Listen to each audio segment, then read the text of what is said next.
You get it, guys. 3, 2, 1.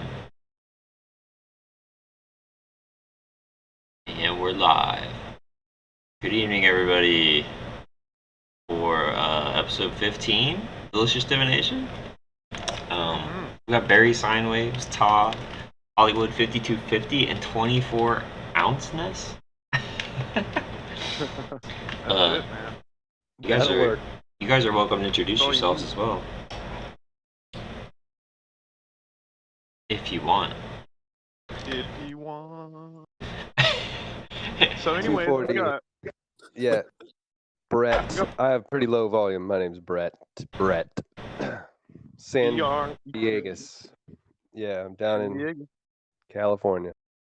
Nice. I'm Michael, Hollywood, and Brett's life partner currently, and we've been working on a bunch of stuff together related to all the stuff that you guys are doing. So it's been really fun to watch. It's been awesome. Awesome. That's awesome. Yeah, we're West Coast representatives. So excellent. Well, we appreciate you guys having eyes out there and holding down the fort. Lord knows we need it everywhere. Yeah, definitely. But yeah, we'll let you guys get started, and I'm just listening and enjoy it, man. Okay. All right, Mike. Appreciate having you, and Brett too. Appreciate it. If you guys have anything come up, just pop in, man. Great. We're in a big sharing place here, so it's a good place to share. Yeah. Spirit works through all of us, so we're all divinatory vehicles. So. Oh, dude, I look forward to this show like all week. Just to hear you guys, it's really I don't know, it kind of sets the stage for the week, and it's been nice actually. Nice, I appreciate that. It makes me smile, man. It makes my heart feel good. Thank you, man. Awesome. All right, guys. Peace. All right, so we got episode 15 here. The devil, right, Todd? We got the devil. Yeah. So we got That'd be the devil card in tarot. Yep. The devil card in tarot. We got the 555, the 555. The 5. We got a big quintessence, and it's really the quintessence in its triplicity aspect. And the 15 is very important because our signs in astrology, we break up space into 30-degree sections, which is our degree of angle from Aries, that cardinal fire. So the cardinal fire is going to be what gives us our division in our houses. It's going to be separated through fire. And, the air is going to obviously be part of this as well as the positive expressions of air and fire opposing water and earth. So I see the devil as the wheel, and that's actually the translation of the original word is devil. And if you look at that, it's showing us we have a veil, okay, and we have a wheel. And this wheel of life that we call life is very much, we're veiled from I guess you would say the death. So the life and the death are together the one. So the two complete itself, and they balance each other out. They're constantly seeking harmony between each other. So it's hard for us on this side, obviously, to appreciate death, to loosen our fear, to come to a place where something like the devil is something we can talk about and not get all taboo and judgmental. And yeah, man. So episode 15, it's very appropriate too. I want to do a lot of simple astrology principles today, if we Sure. if we can. And what we'll do is it's really much the wheel. The wheel is our compass, our north, south, east, west. It dictates movement in a 360-degree 2D plane, which indicates direction. So it really is stepping out from the center point. And this has been a big concept. A lot of people might not know, but Todd and I, we actually met this weekend. We did a little camping trip, and it was really nice to meet each other and just relax. And we got deep out into nature where there's no phones work, and it was really peaceful, really no people, and it was just pretty much in the void. And yeah, super clear. I got a super clear, and I got a big, pretty much point out of it where when Todd was explaining to me how he teaches little children principles of art, and one of the areas he obviously teaches is drawing, and he was telling me how, this point that we're talking about right here, you start with the point, this is the symbol of the sun, and it's not the thing we call the sun in the sky. That's the luminescent point. So the black sun is the prince. That's why the symbol's black. It's a black dot surrounded by a black ring, and you've got that black point right there. This is where you start in drawing. You start at a point, and you're gonna evolve into a line. And really, at this moment right here, where you're choosing a 360-degree direction to, put your ascendant down, to put your bar, your pole, your axis, your line. This is why the degree of the ascendant is so important. This is why it's important to know your birth time, because the degree of the ascendant changes every 4 minutes. And you really want to know where your pineal connection, your center of consciousness is, because the whole entire wheel is going to fold into that single point and be expressed through that. It's going to be the way that you see everything. It's going to be your sight and individuality, how you see yourself, what you think your mission is, what you think you're good at, what you think you're not so great at. It's just going to be how, like, everything just collapses into that point. So what's the point? And that's what Todd really taught me this weekend was, what's the point? What are you moving for? What is the point? In order to make a line, you need to have a barrier already in mind. You need to know Define if the this point. line. Yeah. You have to define. You have to know why you're moving. So, astrology is a very good tool to understand how we moved, what kind of movement we're dealing with personally and individually with ourselves. The individual would be the inner reality that is the unseen, and then the personality would be how you express your individuality to others. And those two in itself make up your polarity. So those two realms interact with each other in harmony. And astrology in itself, the original medicine wheel, it's really know thyself and all disease goes away. You pretty much have a formula to your own being. It's your cosmic blueprint here. It's your medicine. Knowing where everything is in your chart, understanding what things represent, what all the wandering stars or planets, if you call them, what those all mean. These all have deep significance, and depending upon the position around the wheel, that has meaning as well. And then depending upon which sign it's going to be in, we've got a description and a coloring of it. So there's a lot to this wheel, and very appropriate. I guess episode 15 here, we'll get into a lot of astrology.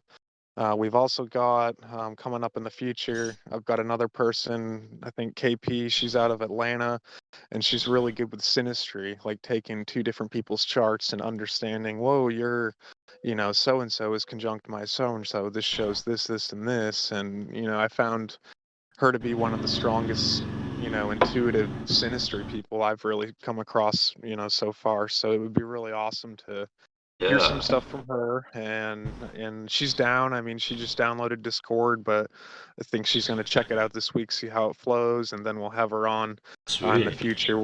Yeah. So that's exciting. And it seemed like last week a lot of people got a lot of good stuff out of the astrology aspects. So it'll be nice to, if that's what people are enjoying, we'll definitely squeeze some of that in each week. And it's something you take slow. You're always going to be a rookie at. You can't look at this subject like something you're going to be able to master, be a professional in. They have professional astrologers out there, and people call themselves that, but it's just a constant humbling, because this is the deepest and most infinite world of information that you're going to touch here. And it's an as above, so below. So that same infinity is going to stem down inside your own being as well. And really, when you're learning about the one, you're learning about the other. Everything in astrology comes in twos, and it's just how it works. You can't know one thing by itself. If you know where courage lies around the wheel, you're going to know where cowardness lies. It's in the opposite position. So this is why the wheel is so powerful, because if you can hone it down and use it to discover its influences, then anytime you actually discover something, you're discovering two things. You're discovering it and its opposite. And it's very much a you can throw anything on the wheel. You can throw life cycles, you can throw fruit cycles, plant cycles. I mean, anything. Take a strawberry and watch it Bug go around the cycles. wheel. Watch all its colors come out. You can see, okay, down here it's only green. Everything's green right here. And then, oh, boom, right down here we start to get our first colors, and it recognizes individuality and how it's the same as these things, but these things over here are different. And then you get into its family and its relationships, and then its forest or its world it's in. And anything can be broken down on the wheel. So the devil, Lucifer, is the science of sense and the things that we can sense, and it's really the sine wave speaking to us. It's the membrane, it's the father, it's the fire in the air, and it's all of the stars that we see out there are really honestly just impurities in the mind of God. This is all we're looking at, and impurities are going to be described as metal, gas, and ice. Those are the three things that can cause a reflection. And when we look out, we're looking at things that reflect light. We're not looking at things that absorb light. Blue and green things, I mean, those are absorbers, and a black thing, that's an absorber. A black hole absorbs. I mean, we're looking at an electromagnetic plasma universe, and it's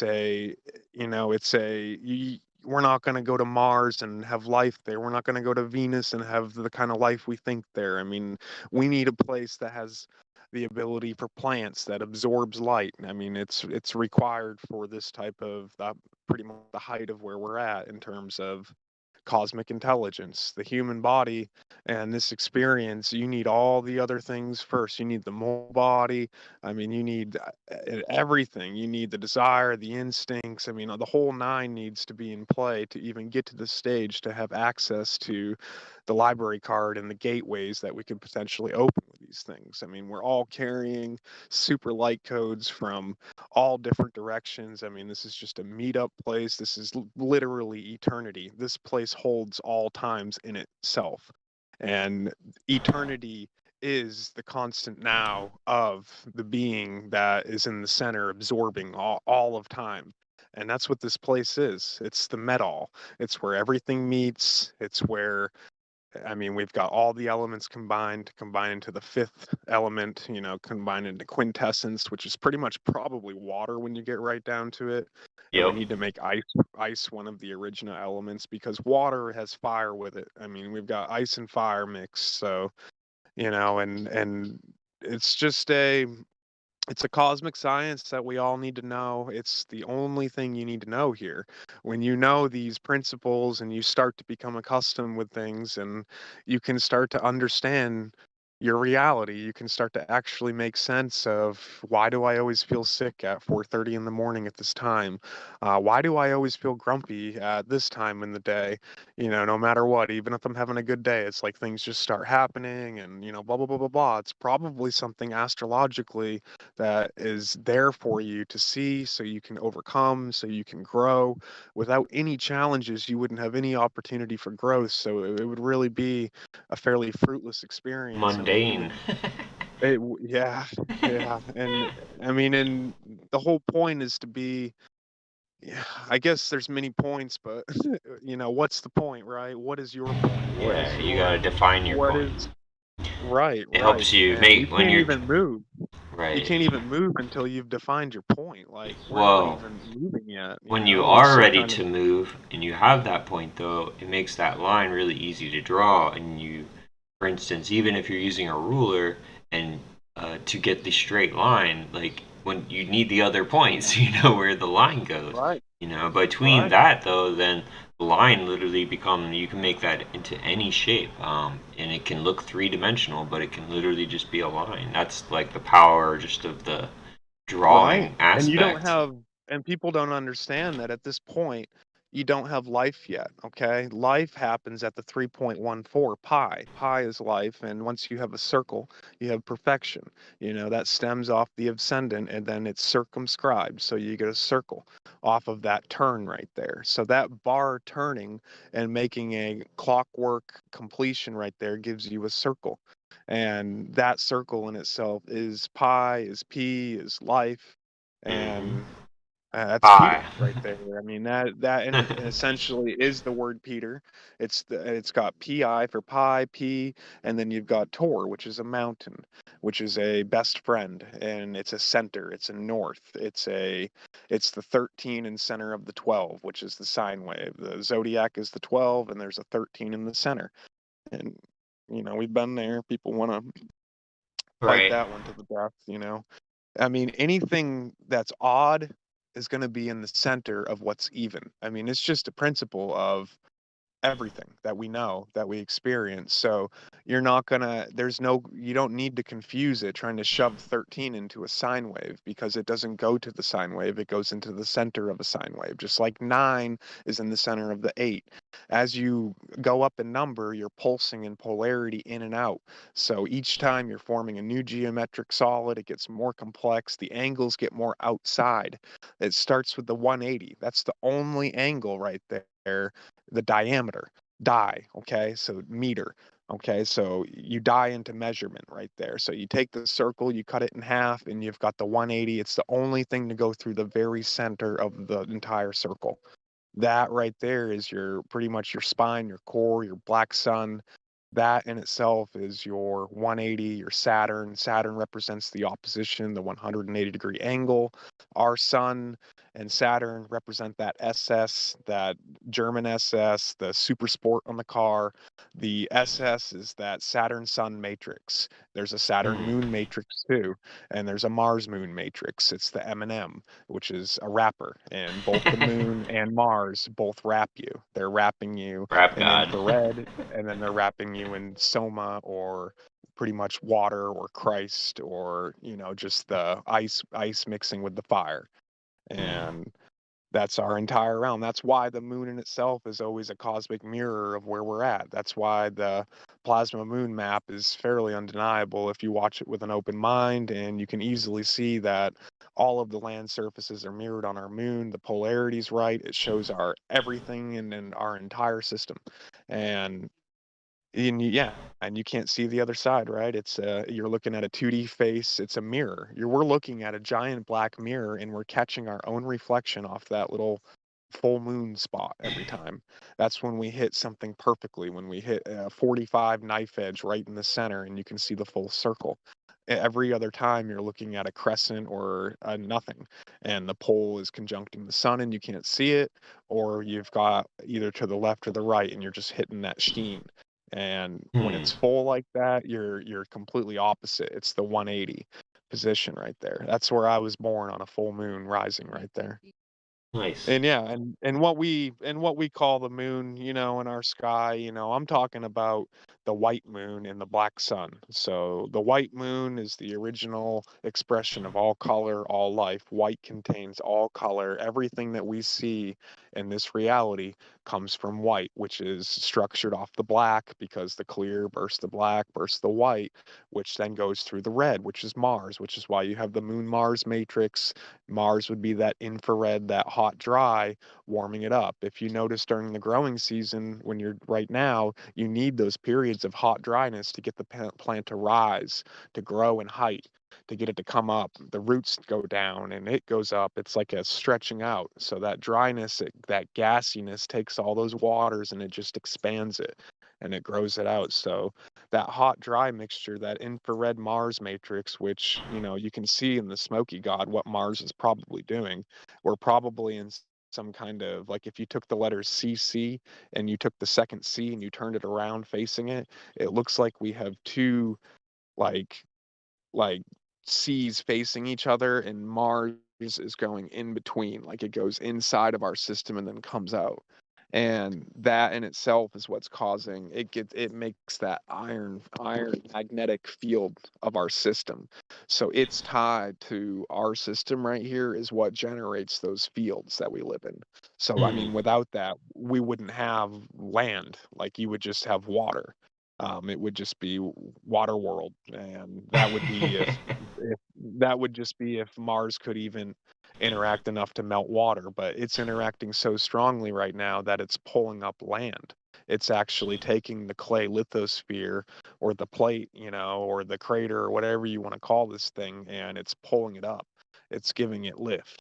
And that's why the fire is at the top of the mountain and the water sits down below. The fire works and the water rests. So we've got that all of your ridge lines. If you followed a ridge line up, you're looking at a path of fire right there. If you follow a creek line down, you're looking at a path of water. So if you've got water goes to the lowest point and seeks its level, fire is going to do the same thing in the opposite way. So it's going to go to the highest point and seek its ceiling, right? It's going to fill up the ceiling, like in terms of whatever the ceiling is going to be, whatever we're going to call it, whatever shape, it's going to go up to the very highest point. It's just pretty much smoke. Look at all smoke. Where does smoke go? Smoke just goes straight up somewhere. It takes the quickest path right up to wherever the fuck smoke goes. And who knows? Does it dissipate? Does the energy really dissipate? I mean, it looks like it's got a pretty good, path where it wants to go. So, I mean, that could be the smoky god right there. We could have an entire realm of smoke and mirrors with the moon being the mirror and Mars being the smoke, and it being literally a magic show with Mercury coming in, giving it the polarity and snapping it on and off and making this pretty much gas come to life through providing the spark and the arc. So I don't know. It's insane. That's why you always remain a rookie in astrology. It's like, I mean, you're. I don't know. I mean, to say that you get right down to it and you've got it all figured out. I mean, you're gonna take away your own father. You've got to leave room for imperfection. And then let that father be your perfection. Let that higher power carry you. Just trust and know that your perfection lies outside of you, so don't let it have guilt and shame when you're a constant student or you're a constant seeker or you're constantly growing. That is our nature. Our nature is to never be done. Look at this realm we got put in. There is insane amounts of information that haven't even been tapped into. I mean, I'm talking, we haven't even started. And if we did start at some point in time, then it all got taken away, and it got taken away for a reason. We allowed that to happen spiritually for ourselves because what we had wasn't either pure or we were misusing it. So we had to start over, and now this time when we started over and it's going to be more strong. It's going to be with the experience of not using it correctly before, and we're going to have gained power over our desire nature, and we're going to operate through air or will, and we're going to be able to pretty much do what we need to do, and when we get the tools all turned on. And there's trust now, and there's growth. We've grown. There's been a big wheat and chaff separation right now. You can see where the wheat and where the chaff is, and it's got to be time for the harvest. I mean, this is pretty much the point right here where everybody knows where they stand. And we've all made our choices, and we've all got a big blueprint in there that we've built through our desire system, through our willpower system. We've got a seed that's ready. And it's the cosmic gardener, he doesn't always plant all the seeds in the same areas at the same time. There's always not the same conditions to grow these things. And it's this is like a breeding ground for light, and it's going to come skim the light that it wants to use for certain projects. And just like the spleen saves the white blood cells and said, hey guys, I made a big fat room over here for you. I want you to just come chill out, take notes, watch this thing. All these shit blood cells that come through here, I want you to just zap these motherfuckers, and then pretty much you guys are just always going to be around. I'm going to give you eternal life so that we can always fight off all this nasty shit and all these impurities, all these rookies that come in here and think they're going to operate on non-compassion and take over this eternal system. I mean, what a joke. I mean, we're going to steal all your light codes, and then you're not even going to take the first necessary ingredient that it takes to even activate light codes, which is going to be compassion. How the Right. fuck are you going to pull that off? Like, you're going to try to shove logic and reason into love. You're going to try to cram it up its ass and go backwards. It's just not going to work. This is all a gift. All of it. All of your intellect, all of your thinking, all of your knowing, everything you think you know, it's all a little gift for you. And there's nothing new under the sun. That's because you're not supposed to be down here knowing and thinking. You're supposed to be down here loving and adoring and describing and giving everything color. There's no fucking wrong answer. It's he art. It's all about expression of the cosmic male, about the cosmic female marrying and having sex and creating art and creating his story. And it's where everything's stored, all the energy, and it's the inner chi. And the entire system is out of sound. You know what I'm saying? He's the unseen, and then she is the seen. So she is sound, and he is light, and they're both light. She is just visible light, and he is just unseen light. He is the infrared. He is the words in my head that are going to be coming out in a few seconds that aren't in sound yet. And everything that is in sound currently in the now is her, is the center. She constantly holds down eternity. That's why the cosmic mother is always the first in the eternal and everything that always will be. The male was an aspect that was a positive force. I mean, it was a monadic marriage, of course, but when it first separated into a negative and a positive, it separated first as a negative body, and it discovered its positive nature. That's something it had to work up out of itself and express. That was the first expression right there, was that positive force, which is a cross, which shows you that sex is a cross. Sex isn't your best friend here. I mean, it's your person that is probably a 90-degree angle and that smacks dead on, and you create a standing wave, and you get up out of the north, south, east, west, and you create an actual standing wave into the pyramidal form, and you can see together, and you can complement each other, and together you can do anything really. And that's probably along the lines of shit we're supposed to be doing down here, but it's we're obviously having to take some side paths and straighten out quite a few things and a lot of habits. And Todd, me and you were talking this weekend about that. Yeah, of We've course. Easy. we've both been working hard on desires, habits. We can't change the world if you can't change yourself. You're not going to be able to help anybody if you can't help yourself. So we've Yep. been everything. It's just anything that has power over you. You should face that. You should look at that, and you should say, you know what? I can throw you out at any time. You're lucky to be here. So don't give me shame. Don't give me guilt. If I'm going to enjoy you and I'm going to smile, I'm going to thank and be grateful every time. But, don't get caught up in, just the shame and the guilt. That's not the point. The point is to experience. And, if you experience something like drinking alcohol and you find pleasure and this brings you more joy in your life and this brings growth, then it's probably a good sign that that's not something horrible in your life at the moment. It's for me personally, I haven't had anything in 3 years in terms of alcohol because I didn't like the way it was making my stomach feel anymore. And I was just kind of sick of doing the same thing and going through the same patterns with, my vessel. And I knew that I wasn't listening to it. And it was just like, yeah, man, how long you want to keep doing this? I mean, it's up to you. You're the boss. You're the all powerful creator up there. So we're just gonna, do our best down here. And that's what we're working with. We have a super intelligent system.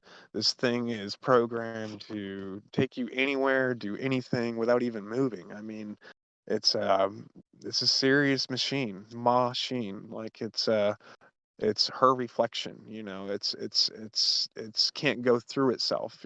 So it shows you that the cosmic father is the cosmic mother. They're the same thing because light can't go through itself. The very farthest star that you can see, light's still going past right there. Light's still going. That shit's just still going off into things you can't see, because you know what's going to happen. You're going to make a better telescope someday, and you're going to see a further off star, and you're going to be like, well, fucking shit, light's way out there too. Yep. It doesn't stop. The black sun just keeps going. And when it comes to itself, and that shows you that the impurities are itself. That's why you learn to embrace your impurities, embrace your fallacies, embrace your imperfections, because at the cosmic level, even though these things are pure and eternal to us, these are still, in a way, an impurity, and it's embraced and it's okay. This entire realm required it. If we didn't have a cosmic fall up there somewhere in the almighty eternal, we wouldn't get to play in this fractal, because that's exactly what we're experiencing. We, just like our parents, are learning how to balance good and bad. It's a cosmic Christ story. We're learning how to be in the center. the crystal ball. You're learning to take your opaqueness and not be opaque. You're learning to let the light shine through just as it came in. You let it go out like that. You don't take any off for yourself. You're a giver of life. I mean, you're constantly shining your light. And by this, you are like a food beacon, a spiritual thing that feeds the people, and your cup will never go dry. I mean, do you think you send a giver down here and not give a giver a supply? You know what happens is when the giver starts just saving for themselves and stacking up ducats in the corner, that's when things change. That's when the giver isn't being a giver anymore, and then you'll see the supply stop. I mean, that's why this whole entire system reads your intent. It's a big intent reading system. It's programmed directly to your intent. You cannot lie to it. You cannot fake it out because you yourself are observing and feeding the data back into it. So it's already known. You can't fake out anything. You can't have any skeletons in your closet. You're not going to get to not talk about something leaving here.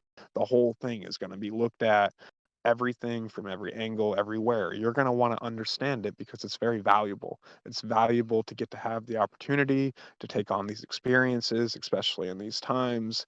I mean, in a rare sense of actual value in the universe, the most rarest things are pockets of time.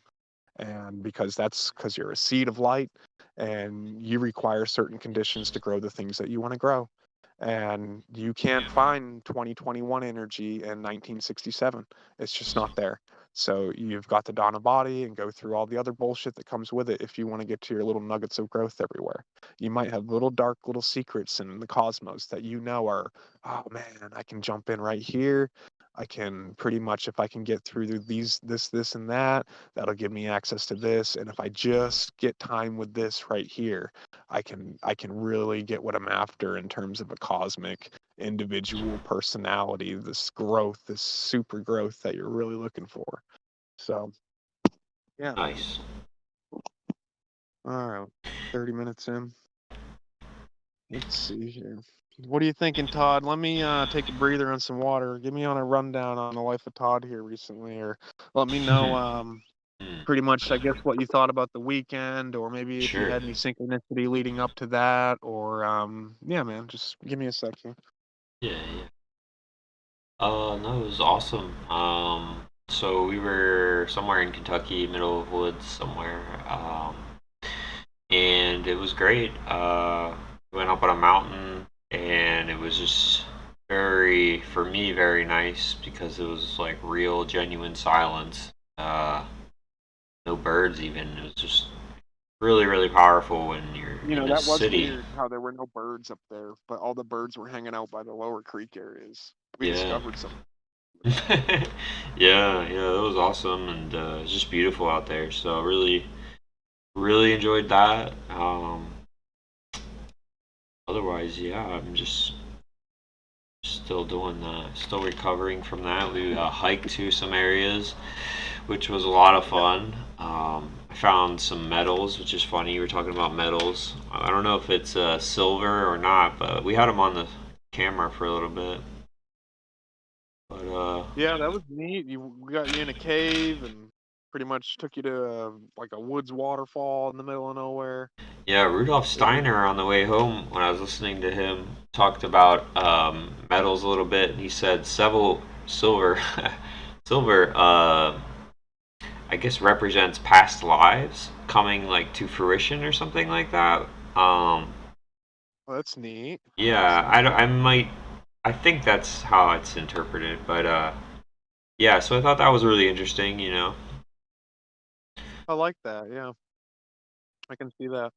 Yeah, and we talked about how we both love Steiner. If you're listening in, and I usually find that it helps me go to sleep too, but I can get a good like half hour, 45 minutes of some good stuff, and then it really helps when I go into the black, it helps give me a good base, like so I'm not thinking about worrisome human shit like a bill I gotta pay, or just a dumb thing. So it's a good, and it's always mind blowing. I mean, Steiner just does it right, man. He's just got to be the most cleanest intuitionalist I've ever come across. I mean, this whatever this man was doing to prepare his vessel to be able to operate and to pull in what he pretty much pulled in and gave the world is really incredible. Just like a Bill Donahue to me. And Bill Donahue is another awesome. He's got over like 900 videos on YouTube, and I mean, it's incredible. It's just every episode is like, wow, yeah, that's spot on, or it's just gets you tingling all the time. I love it. Yeah, we also went to a cave and did a like pure darkness test, uh, which is super fascinating. We ended up, I think basically, I think we were seeing like the perturbations of space because literally you could, you could be inches away, you can't see somebody, but when we were moving around, we were able to sort of see, feel, like say, it just looks like perturbations, like faint waves of space that kind of come from that direction. But it was really cool. Uh, yeah, my first cave, super fascinating, really cool. Awesome, man. Yeah, that was awesome. Yeah, it was. I love that darkness in there. It was quite the experience, and we were able to see too, which was neat because we couldn't see anything, and then you messed with your glasses, and I was like, Oh wait, I yeah. think I just saw like a reflection, and then sure enough, we played with it, and um, you can see the sheen on the glasses, like Mhm. your light coming out of your eye hits the person's glasses, and like I would count down, I'd say, all right, in three, Yeah. 2, 1, I'm gonna put the glasses on, and sure enough, Todd would see it. And I had noticed it first just looking at him, like, dude, I can see like when you move your, there's light coming somehow off your reflection. And Yeah. it kind of blew me away that I think that could show us a little secret about the moon, or picking up the black sun, or the rays going out, or I mean, there's some kind of force being propelled out, and we've got a reflection, we've got this bounce back. We're pretty much getting you know the the opposite, we're eating it in the opposite direction it was originally going. So Mm. it's kind of that's why you have to go against the grain, in order to take that energy and put it in its natural aspect, the way it's moving in cosmic time and space, instead of the reflective, feminine, image sound situation. And all those things too, by the way, metal, ice and gas, they're all holders of sound, they're mediums of sound. So I really like us as all three of those things combined in our body. Of course, the ice has turned into water, and that's most of us. And then we've also got metal in us, which it seems like they're trying to put more and more in nowadays for some reason. I don't know if they're trying to turn us into fucking batteries, or it helps, it's, I don't think they want us dead. It's not like they just want us dumb, and they want control. It's, why would you even want that? What would be the point of having like a whole society full of non-capable people that pretty much all they know how to do is hit a button on a keyboard? And you've taken away everything analog at this point. We're like, let's pretend we're 60 years down the road, and you've got generations of people that skipped out on writing. So I mean, now like writing is like only in 15% of the people, and before you know it, when they're gonna like pull the plug on this thing, and they've erased all history, all information, because now nobody can even record anything. I mean, it seems like a total fucking setup, and I don't understand why, like, like we're not, I get it. Like, I mean, we're in this kind of age, and I honestly look at the tools we're using right now, and there's plenty of awesomeness to it for sure. But I mean, don't put all your eggs in one basket. I mean, you're gonna be crushed. Your soul is just gonna be freaking crumbled when if it goes away. I mean, don't. Why would you set yourself up for a possibility like that? Like, keep nature in there. Keep finding a way to maybe sweat each day. I mean, that's a real important thing each day. I was just telling Amy tonight, in the Bible, when, the people are going, leaving Egypt, and they're in the desert, and they need water, and they take the stone and they get water out of the stone. I mean, what do you think's happening there? That's your freaking body and sweating. You take your stone, your life rock, your Peter, and you make water come forth out of it. I mean, that's sweating, that's perspiration. I mean, it's a key principle in this realm. I mean, it's a purge. It gets rid of all of your impurities. It refreshes you. It's like a hyper fast system. It trains your pulse. I mean, think of training your pulse and your rhythm, how important that is for your monadic self. I mean, if you want to bring your true cosmic monad energy in here, which is your pulse, how you pulse. And like, for example, I'm a Brady Arcathia. I have like 49, 50 beats a minute. Like I'm under a second. And I can hold my breath a long time underwater, like weird shit like that. But that's my pulse. That's just the way my on and off thing switches back and forth pretty much. So, I mean, some people are prone to certain diseases because their pulse is fucked up and they need to do their black and white work. That's your black and white pulse monad, and that's probably the true digital Todd. That's probably the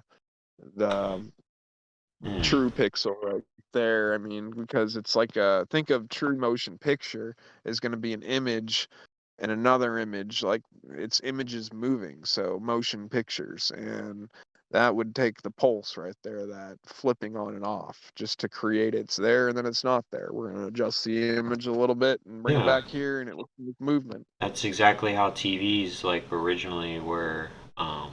Yeah, they were basically spinning light discs. Right, Yeah. right. All right, Todd, I'm going to pull up your chart. We're going to Oh, get did you back to want to do some. that, or you want to look at the images that you shared today? We can do that first because we'll Okay. probably get lost in astrology for sure. Um, Yeah, some of them are pretty let's funny. see. Well, you Uh, shared a big ass. Is that a cactus? That, oh my god, oh dude, yeah. that's a huge cactus, man. Show the people that. That's nuts. Yeah, we can go through some of these images here. Go up. Do you see the one with the black bowl and it looks like it's farting and there's a guy with a sword and shit? It's kind of near Yeah. the top. Okay. Tell me when you got that one up. And so this one right here, I came across this today. I thought this was pretty neat. I like this as the black sun. Okay, we were just talking about this, and it shows us right here that we've got some kind of gas. Okay, and it's also we've got a ram because we've got ram horns up there, but it's like it's it's kind of got a tie to Aries, and it's showing you maybe that gas is that cardinal fire right there. So coming from the black sun. And we're going to have it hit pretty much the moon, which is going to be that second Taurus aspect right there, causing the reflection and everything you see coming into pretty much visual experience right there. So the sun and the moon. So you've got right here, what you have is you have the gas or the light gets reflected pretty much right here. So, I mean, to everybody else, this looks like this guy's blocking a fart. But, blue is Jupiter. So it shows you that gas, that Jupiter is that blue sky. And you notice, when do we see the blue?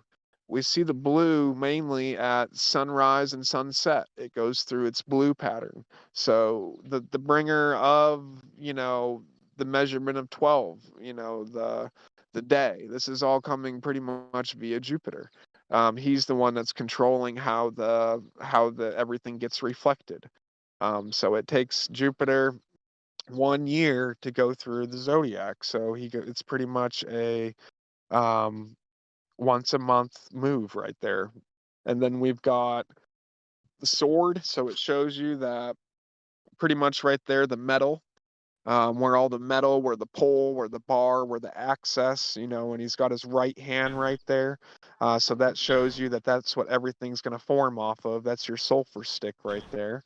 That's your spine. That's your access. That's going to be the unseen, the right, and that left right there that's holding the shield. That's going to be the image, the sound, everything that you actually see.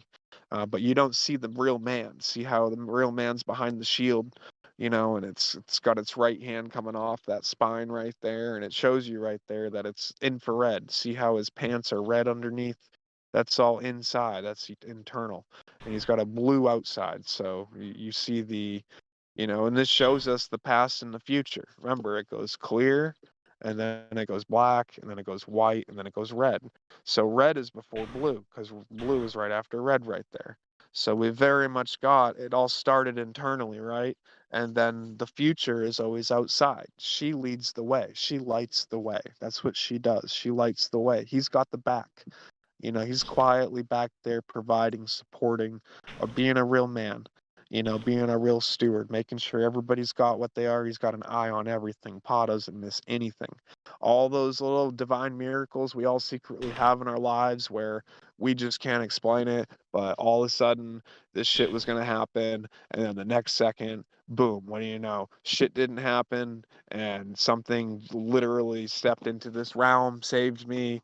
And then, you know, like you're Troy Todd, and, you know, Yep. if you want to, it's up to you, Todd. You want to give a quick version of that? Because that's an awesome spot for it right there, if you want, man. I Yeah, mean, sure, I that's a can. life-changing moment for you. So, I mean, that pretty much is like a defining part of who you are and what you carry right now. And I just thought it was a pretty neat, awesome story right there. Yeah, You can talk about the cosmic in and out. You know what I'm saying?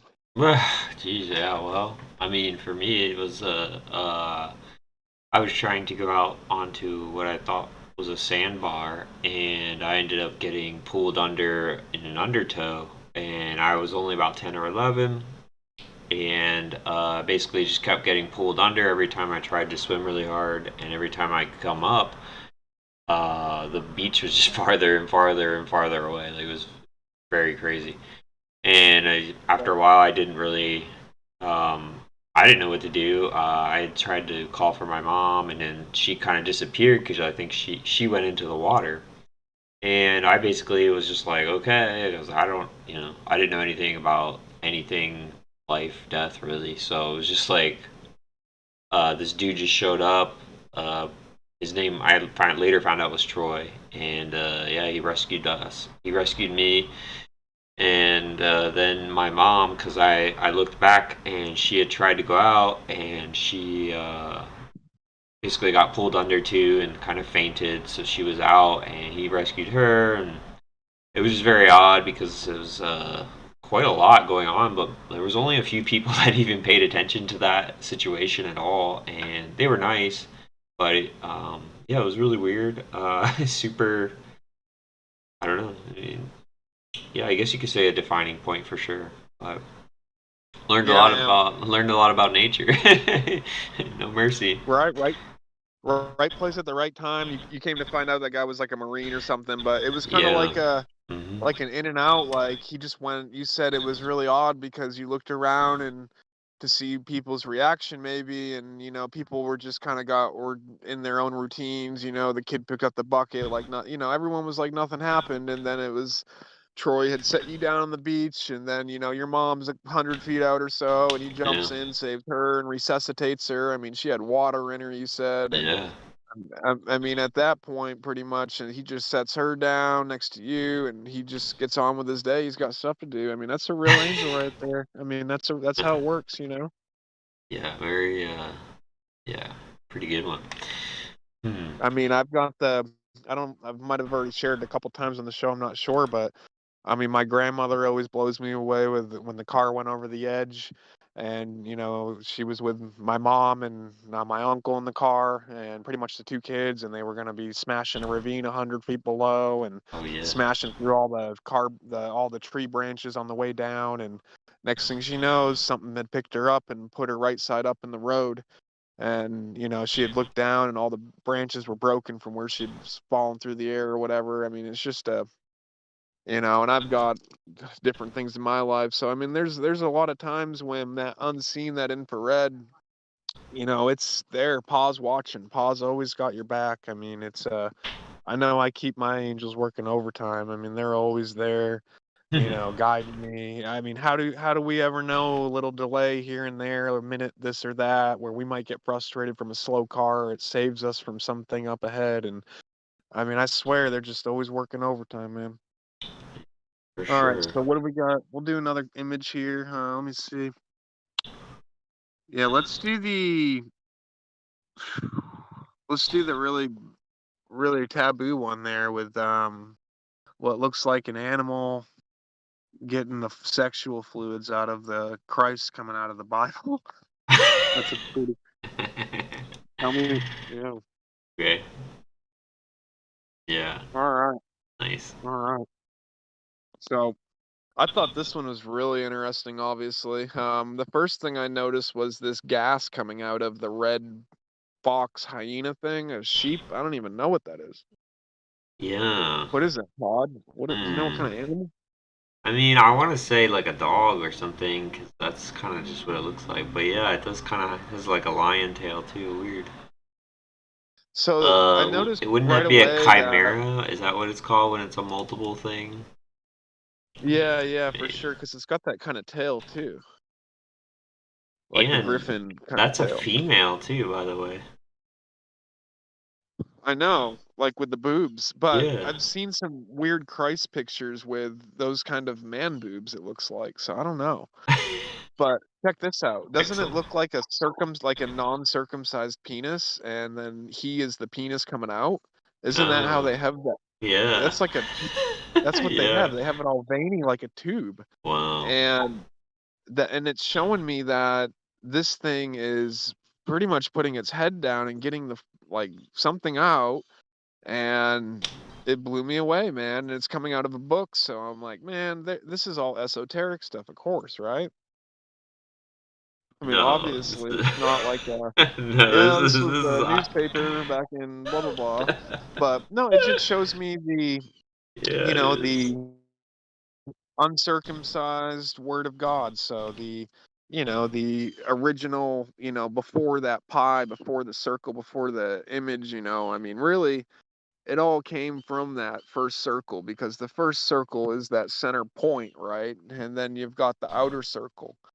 So you've got solidness. There's no gap in that center circle. It goes solid all the way through. That's your pole, your axis, your metal.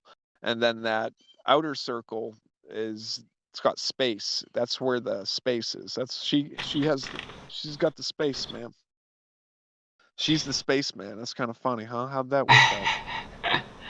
Anyways, David Bowie. so yeah, I mean, I guess I don't have a ton here. We could go into the colors, I mean, and all that shit and what it means, but It's I okay. mean, it's a white gas coming out, so that shows me, I mean, that's probably the moon right there, and whatever our moon is pretty much it's showing us that it gets it from the cosmic truth or the cosmic Christ. I mean, it could be the feminine Christ or the sacred Mary, or I don't know. I mean, it's really interesting. The fact that it's coming out of a book, um, or maybe no, that's a casket. That's actually a casket. Oh yeah, it could be. That's a casket, dude. Look at the casket lid. I mean, it could be a book cover too. I mean, I don't know. It looks like a casket because there's molding on the bottom. So that's interesting. Hmm. Looks like death. You've got pretty much death, suckling death, and that gives us life. It shows the white light coming out the back through the gas. So by eating those sexual fluids, man, I tell you, that's quite the mystery. We're gonna definitely figure this one out.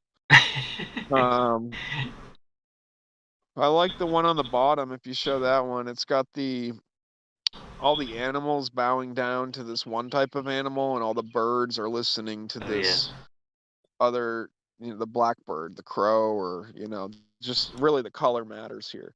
So you've got gold for the sun, or for I shouldn't say the sun, gold for the luminescence is what I like to call that, and then you've got the black for probably the black sun, potentially right there. So we're space birds, air. But it's the color thing right there. It's the gold and the black, most likely. Hmm. And it's got all the animals. It shows you the movement comes from Lu, right? That's the magnetic rays with arc, and then all the birds, all the positive, the air, the consciousness, and the mind. That's coming from the black sun right there. So it's kind of neat. There's no animals over talking to the bird. There's no birds talking to the animal. Yeah, that's a good one. I like that. What are the red and the red? Well, I guess there's mostly red and blue flowers. Would that symbolize anything? Yeah, I see the blue and the green, and these are things that absorb light.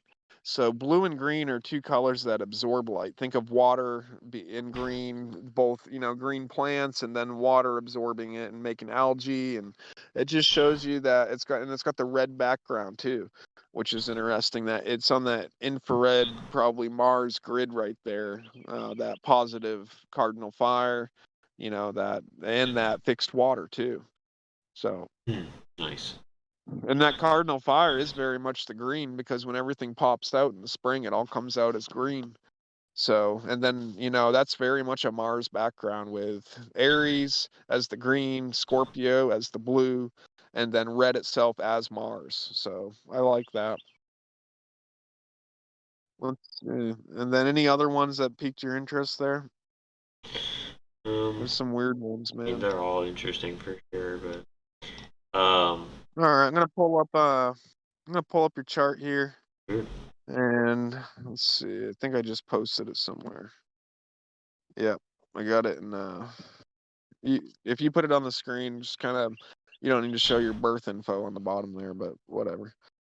All right, um, so let's get back to some. I want to take this real slow. I mean, there's just no rush, and the beginning, of a chart, when you're first pulling this thing up, there's just so many areas where you want to just look at the simple things first. You don't need to start blending shit yet. Like, a lot of people want to get caught up in, oh shit, you got this angle going here, and just slow down a little bit, just hold up. You got to just look at things just where they be, like what's their, just start simple. Like I mean, let's talk about, not even get to the planets yet. Just talk about what's your major element, what's your major polarity. So what we do, we take the wandering stars of the planets, and everything you see here is your most basic spread. So it's good to remember that on these sites where you can pull up your chart, and I like to use astro charts, by the way. Just, I don't know. I mean, I find their software to be pretty awesome, pretty accurate. They're always pretty spot on, and I love the colors and graphics too. Yeah. But anyways, everything you see here is their standard layout on that site and on most sites. So what you see here are the main power players in astrology. They're the main aspect formers. They have the most, other things are going to come into play, but you're going to have to be a very high frequency human and to be able to interact with certain asteroids and shit. I mean, you're talking about some pretty specific, very subtle energies that aren't main day-to-day stuff. So, I mean, these things matter in very fine detailed things. So, they're not typical. When we look at a typical natal, we want to just, there's so much already that you want to try to keep it as simple as possible, because you already have the ascendant, the descendant, the MC, and the IC, which is your north, south, east, and west. So, I mean, you really want to you already have those four as well, and plus all these other symbols we have right here. So I mean, we haven't even gone through the symbols. All of these symbols in themselves mean special things. So a true astrologer starts with the glyphs themselves. There's no reading. There's no, go listen to this video or that. Just fucking get the symbols and meditate on each symbol. Give each symbol, just take Venus this week and just keep looking at that symbol. You're going to learn so much about it. Just by looking at the symbol, it's going to tell you its entire story. So there's a reason that these symbols go back beyond time, and they've always been, because they're principles of what is. So everything's telling us something here. I mean, you'll notice right away Jupiter and Saturn have similar shapes, and they do similar things in terms of form. So, you'll notice Mars and Venus have similar, a circle, and then one has an arrow and one has a cross, and one's at, I guess 8 o'clock, or I guess 3 o'clock position clock, but in terms of the house position, it'd be 8, which is its Scorpio fixed water, and then you see Venus with a cross in the pretty much fourth house position directly below. So it shows you the circles above the cross, so it shows you that perfection, you've risen perfection up. And that's why Venus means refinement. And it shows you right here that, the sun, we've already talked about the black sun symbol. You've got Mercury, which is the circle above the cross, and then the devil horns or the crescent on that circle. So it shows you that it didn't stop at the one perfection. It went into the 1.5. So it's pretty much got potential, latent potential. It's not good or bad. It's just latent potential. And then you've got Pluto. You've got the cross, you've got a cup, and you've got the circle. You've got the moral body. You've got the transformative principle. You've got regeneration. You've got the circle protected inside. So it just shows you that you're on the cross with the body and you're containing the circle. You have light inside. You're moral. More to the all. And then we've got Uranus. You can see that Uranus is super concentrated pressure squeezing through two circles coming together. So, and it's got also the symbol for a conjunction in it. So that symbol right there is change. And that represents when two bodies join and come together, which is where all consciousness springs from, which is why Uranus means consciousness. Neptune, you've got the cross below with the tridents above. So anytime, first of all, that you see the cross below, it's showing you a principle of the father, of the mind, of the positive expression. Because you've got a cross below, which is negative, it's absorbing something, which is a nice trick because it's a positive sign. But a cross in itself is absorbing light. And then it represents what's below. Anytime you have it below the other part, it's showing you this is below and this is above. So we've got the three arrows above, which is the three aspects of time and air, or air and fire as time itself. You've got the voice from the past, you've got the voice of the future marrying in the voice of the now. And that's why right there it's showing you that that's why Neptune is intuition. And Neptune rules the ability to listen to the wisdom of everything you've ever been through in all of your lives and put it into play as you carry it in your blood, as that also helps with the blueprint of Jupiter for the blood, because really Jupiter is the blood. But Neptune is the intuitive voice. So all of the information that you store with Neptune, remember, you stop at Saturn at the 7 with the human. So Neptune is beyond the human. So Neptune is your membrane connection. So all of the information that you store yourself in the environment. So that way, when you go do these activities, it unlocks the information. That way, you don't need to carry these things with you. You just need to have a good ear. That's why it's a tuning fork, a sounding fork. It picks up sound.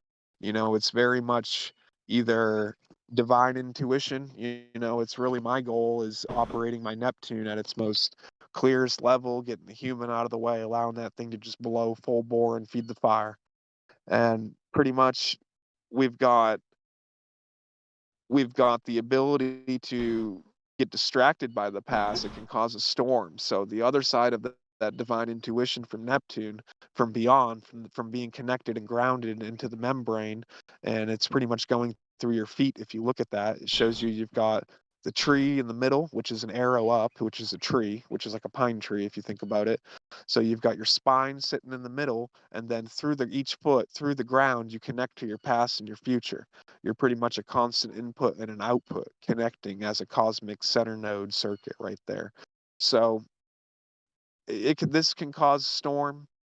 If you don't listen to your inner voice, if you go against your gut, if you go against these things, it causes shit in your life. Then you get guilt and shame. You should have listened to yourself, or, you should have listened to somebody else, or, really it's about yourself though with Neptune. It's about yourself and the environment. So that's what the three tridents are right there. It's the triangle. It's the three aspects of time sitting on a cross. So it shows you that you've got the cross, and then you've got the rising sun, midday, and the setting sun. So you've got the three aspects of time itself, because time doesn't begin until pretty much midnight right there on the cross, and then we've got a new day. But we don't have our first movement until we're on the ascendant over here with the rising sun of the east, which is really right directly above, is what that means. And then you've got midday, the south, furthest away from midnight, all the way noon far out. And obviously it adjusts a little bit out to 2 and 3 o'clock, depending upon where you are in this system we're in. Anyways, and then you've got the set where it goes below the horizon. So it's the three aspects of time pretty much. And the morning is different than the evening. You're in a completely different energy. Noon is different than both of them, but it's the center. This is why in the Bach Saga, the highest woman on earth, she went at high noon on June 21, summer solstice. She looked directly up. She stood up at the stupa in the perfect geophysical location where the perfect noon light had a perfect 90-degree arc down, and her last light before she died and hit that 100-foot drop and hit the stone, she went up into that straight arc of light where the highest mother goes. And that's why this stuff is sacred. That's why our holidays mean things. That's why they distract us with constant materialism, because they don't want us to know our real selves, our real beings, our real connectedness to this thing that we call life. I mean, it's a beautiful living system. It wants to just interact with you and feed you. And we bite the hand that feeds. So the symbols in themselves, I mean, if you look, you've got, as you move over, you've got the North Node sitting in Aries. The North Node is it's called the dragon's head. You know, this represents things that you're raising up into life. You know, when the moon goes through its circuits, it hits a certain polarity when it pops into positive polarity. So everything that you've pretty much been planning and all the potential that latent potential you've got inside, this is when you're going to see it spring to life and make an appearance. That's why the dragon's heads is always a very special place. They're watching because they want to see kind of what's popping out. You know, this is why in draconic astrology they take the dragon's head and they make it your ascendant, because this is when you appeared. And the dragon is the collector of all things, and we are in the dragon's cave, and the dragon keeps all light and all valuable things. And you got to go through the dragon pretty much to get out of this thing. So, and it's the the box saga called the Dragon Brotherhood, or there was one dragon system, and the dragon system was the offering system, and that was where pretty much the sexual fluids got passed all the way to the Bach at the top of the rock, and life flowed down from there and up as well. So it was a conveyor belt. It went up and down, and when we stopped that is when the earth fell over, and when we got our tilt, and when we got our seasons, and when it wasn't bananas and papayas all over the whole thing, I guess. So we don't need to dive into all that though. Anyways, the moon, uh, the crescent. The moon is your, if you take the symbol of the moon, you can see that you have a circle within a circle.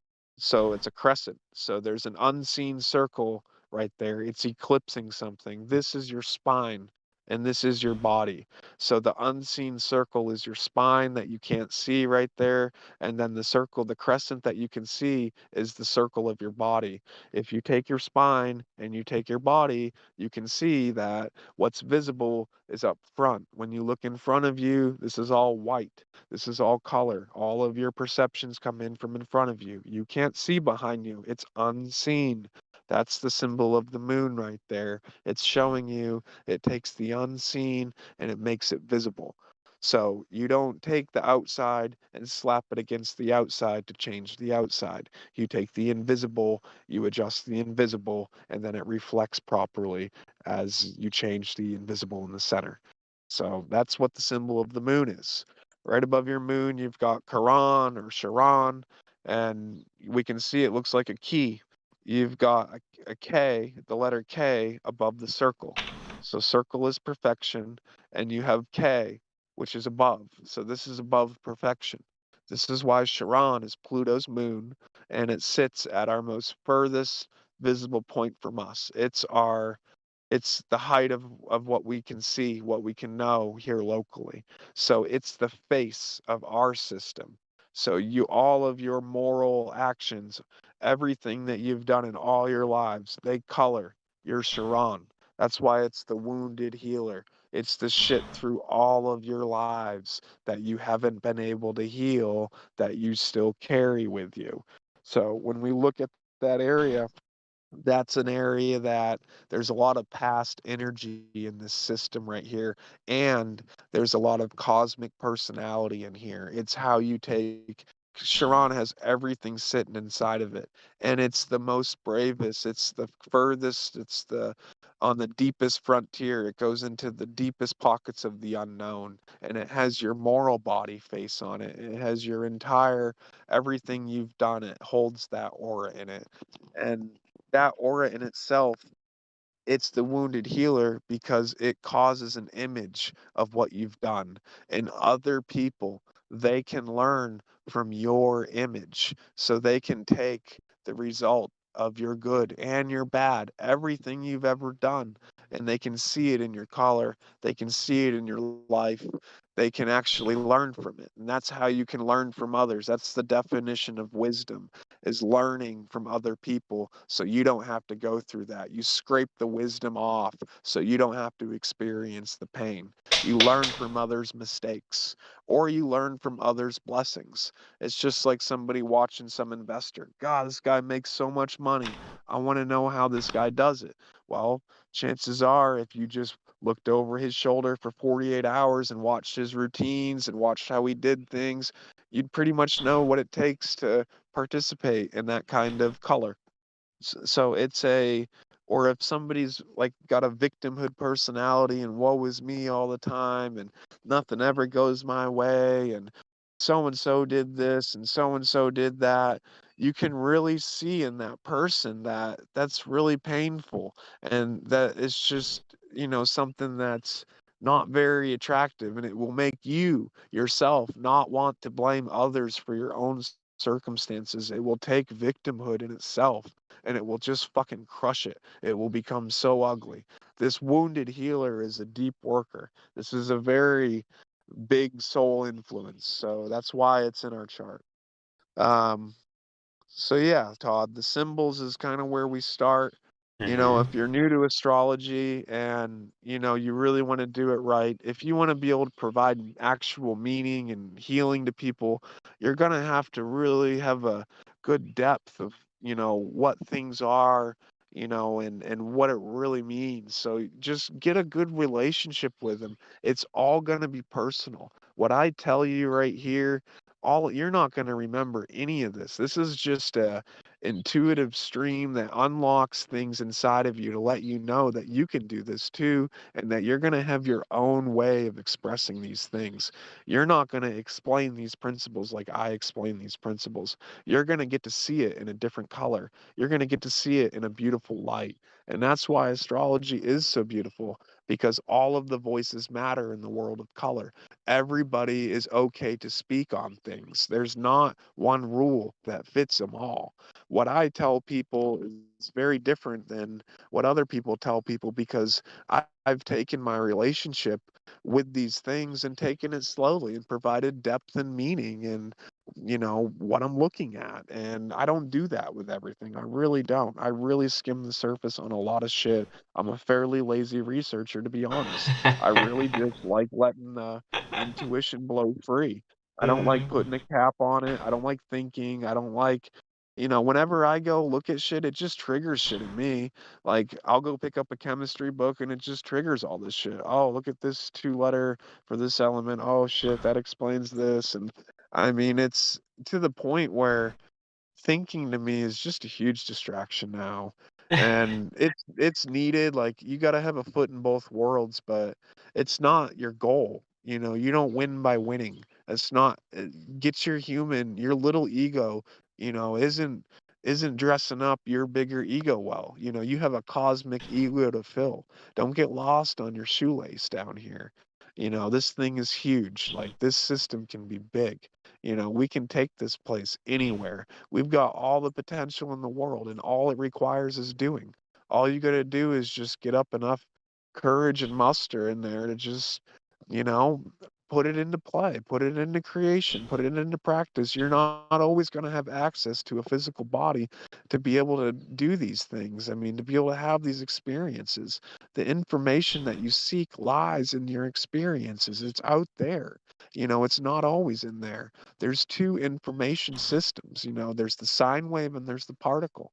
Both are perfect avenues of the all. I mean, it's the monad contains both within itself, so it's a unexpanded sine wave sitting in its particle nature. How whatever the hell that would be. I mean, it it's just don't think it's going to be all in or all out.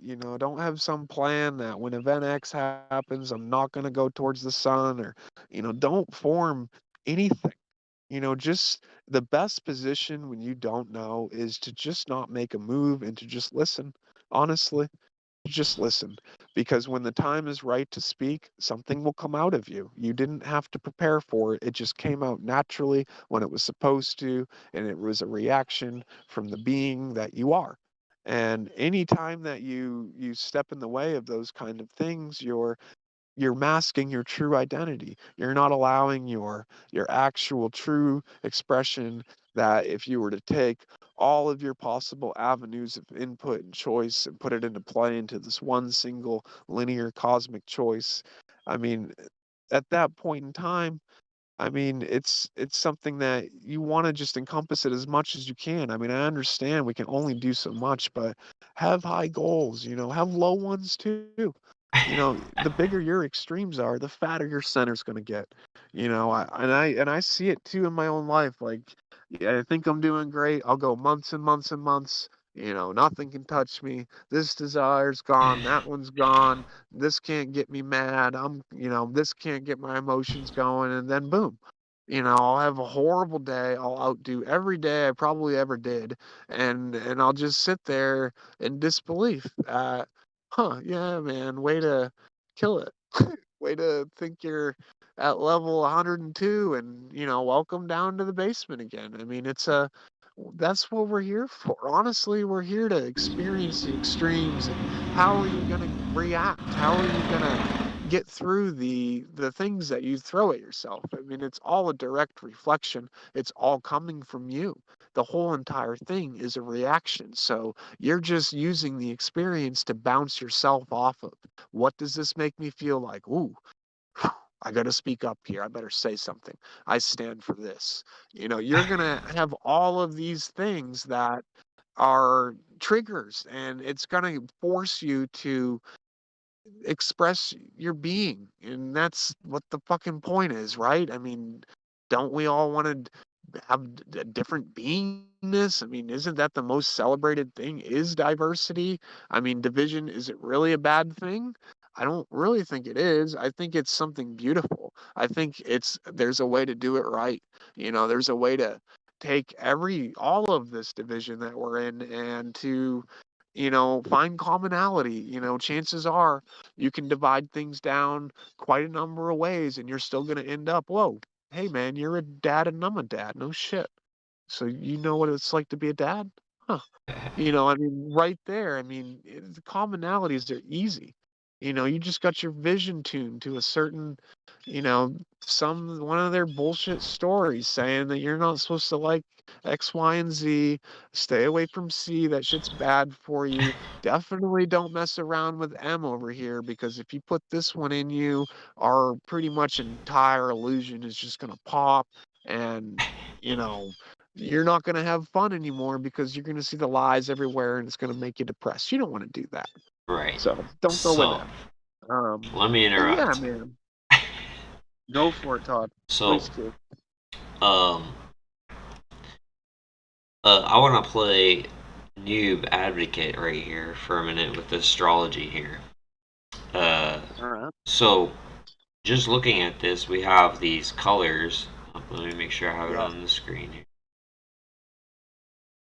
So we have looks like blue, red, green, yellow, gray.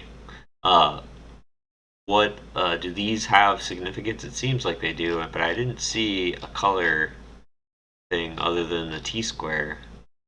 But I don't know. Are they supposed to be symbolic? Yes, yes. So yeah, great question, Todd. The color is very important, because if you take this circle right here and you imagine that it in itself is your particle. So you're looking at the way that you sit with the zodiac around you, because this image right here, with all of these angles that things are in position to each other, you're the center. So this is your this is your blueprint right here. This is you are the Ophiuchus as the 13 in the center of the sine wave, and this is your Ophiuchus right here. This is this is your so you've got two circles, right? You've got your very center circle. You see the numbers in the middle, and then you see that circle with nothing in it, and it's Right. just like Yeah. that's a very important circle right there, because that's the black sun. And it shows you that anywhere where you notice that all the colors around, not everything goes through the middle right there, right? But those big blue lines do. Huh, that's pretty neat. What are those? Well, those are 180s. Those are oppositions. Those are Saturn. That's why our entire system The 1 and the 8 is the 9. I mean, everybody knows about 9. And the 1-8 in itself is very much, if you look at some of the older zodiac pictures and stuff, you'll see a lot of breakdowns with a division of 8 houses. Well, what is that showing us? That's showing us the critical nature of the 8 with the center point is the 9. And that's space in itself right there. I mean, that right there is you've got the 8 and the 4 are going to give you the 12. That's going to be a sine wave right there. So our space plus the cross, the 4, gives the 12. And to even have a zodiac in a system is considered very high intelligence. Like, in order to get a zodiac, not all systems experience the way we experience things. A zodiac gives you access to many different seasons of space. So it's a many different seasons of color and description. And that's going to hone your abilities. All of that's going to that's going to be your crystal system, your Christ system. What does a crystal do? It constantly is working out the impurities ever clearer and clearer to let the light shine through. No opaqueness. Remember, metal's going to be opposite of that. That's going to be Lucifer is going to be the metal. And it's not bad. And you know what? I probably, whatever Lucifer is, whatever metal is, I know that I went there when I fucking had an out of body experience, like not with drugs or anything or anything. I just blacked out when I stood up too fast, and I was this metal pole, and all of this light was coming at me. It felt like thousands of years of experience within like 15 seconds, and it was just this incredible feeling. And whatever a star is, I think like it's a similar feeling to being a star or something, like being this energy that attracts light and then gives it back through a reflection or something. I have no idea, but I don't think it's bad, but I know that metal doesn't let it through. It gives it all back. Okay, it's a giver. Lucifer is a giver. It gives you this experience. This entire thing is a gift from Lucifer. The fall of man is the gift of life. I mean, it's the image, the sound, the woman, the womb in. You wouldn't have an inside if you didn't go through the first act of eating the fruit. Eating creates an inside. If you never ate, there wouldn't be an internal reality. You wouldn't be putting things in. That's fire is through. That's the D, straight through, 180, right through the middle. It's the rising sun. It's the only thing to go through the center. So it creates the day, which is the night and the day. It divides the night, and it's a knight in shining armor. I mean, the whole entire thing, that 180 is very special. So where you have 180s, you're looking at some black sun principles, some original Saturnian principles, anything that's going to go through that center. And there's a lot of angles you can't see right now that are going through that center still. They only have blue on the 180s where you're going to hit geometry. So this just shows us clean nodes where we're likely to see it in your life. It's just easy. But I'll tell you what, even though Saturn and the moon don't have a blue line between them, you have energy going in the black sun in that center circle between the moon and Saturn. Just because Oh, there's not a yeah. blue line there. I You see see what you that? mean because the other ones all wrap around it. Yeah. Right, Oh, that's right, cool. right. So this is the nature of the particle and the sine wave. The blue is the particle. It's the only thing in the center. Our reality is the yellow, the 150, the quincunx, the quintessence, all the yellow lines. If you take the Lucifer system and you stack it all around, you would paint that circle yellow right there. And numbers exist above us, the logos right there. That's our zodiac right there. So the yellow gives us visible reality. Those are unlike things combining into this world to make the image. If you take that big yellow line between, well, it's the north node, so it's, oh, yeah, let's just do that. The sun in the north node right there. You can see that the sun is in Virgo, which is very opposite Aries, where the north node is, because Virgo's mutable earth, mutable is not cardinal fire, mutable is not cardinal, and earth's not fire. You can see one's above the ascendant, the other one's below the ascendant, one's on the left, one's on the right, one's negative polarity, one's positive polarity. It's complete opposites. This is wisdom. This is why it sits right there on those numbers, making a circle. It's logos, it's form, it's the teeth. That's why they're all broken up like that. The teeth in the mouth break up the word or break up the sound into form. So it goes crashing into the cave of creation with the snake on its belly as the tongue, You've got the teeth, and they divide all these sounds up. I mean, if you didn't have teeth, you can't talk very well. You can't be very clear. You can't be sharp with your words. So that's why fucking do math and not meth. Don't lose your teeth. Um, anyways, man. So all these angles matter. These colors are very, very, very important. You can see that there's only two types of lines that are actually straight lines: the 180 and the 90 degree. These ones are your true male energy. That's Mars and Saturn. Mars rules the red 90s, and then Saturn rules the blue 180s right there. I really think they should be green, but they're giving green to the trine. I think trine should be blue for Jupiter, and green should go to the fucking opposition for Saturn. But I'm not the programmer on this app, so. Anyways, so that's big. Where you have things going through your center circle, these are very key principles to your ultimate core of your nature. These are going through the center of your centers.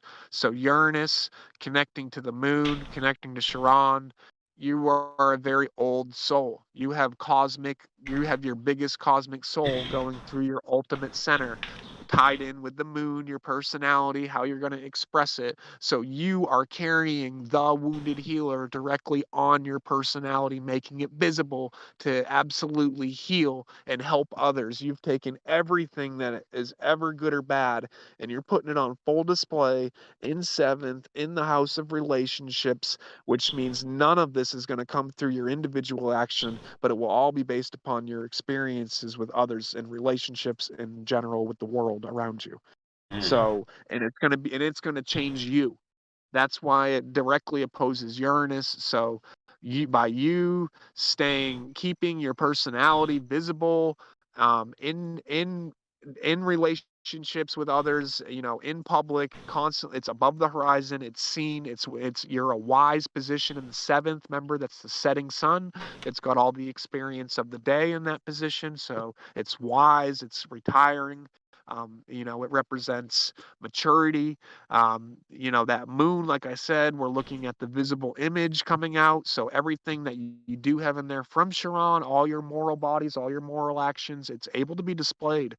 And you can Nice. definitely tell with you, Todd, looking at you, just your being in general, the way you carry yourself. I was hanging out with you this weekend, and let me just tell everybody that Todd has very good posture. Like, he really is aware of his every breath, it seems. Every time he's going to walk or sit, it doesn't matter. He's going to put presence of mind into how he's actually holding his form, which is, I mean, this is incredibly awesome to be doing to yourself, to be holding nice angles so you can have nice principles of light be expressed and to receive. And this all matters. I mean, if you slouch over and you're like an accordion, I mean, shit's going to be discordant. It's not going to come through nice and sharp and clear and be on these crisp cosmic angles that we're supposed to be set up on. If you think of the lodestone that the king used to sit on, the big thing of lead, he used to sit straight up and down, wooden chair, big brick of lead or lodestone under there, and he would sit his sacrum directly at a 90-degree angle on top of this thing, just freaking bouncing all that charge up and down his spine, being that black sun king right Uh-oh.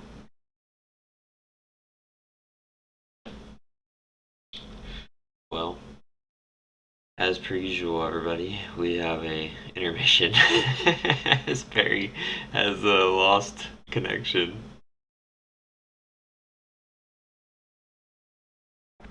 Um. Yes, and I owe a great deal of the posture to doing the Tibetan Five Rites. I think we talked about that 2 episodes ago, and highly recommend them. There's a great video on YouTube. It's the one I shared, but it's very good. They also have a sixth rite that is for managing, I guess, your desire chakra.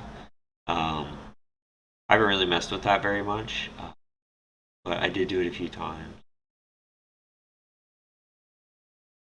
See if I can pull it up.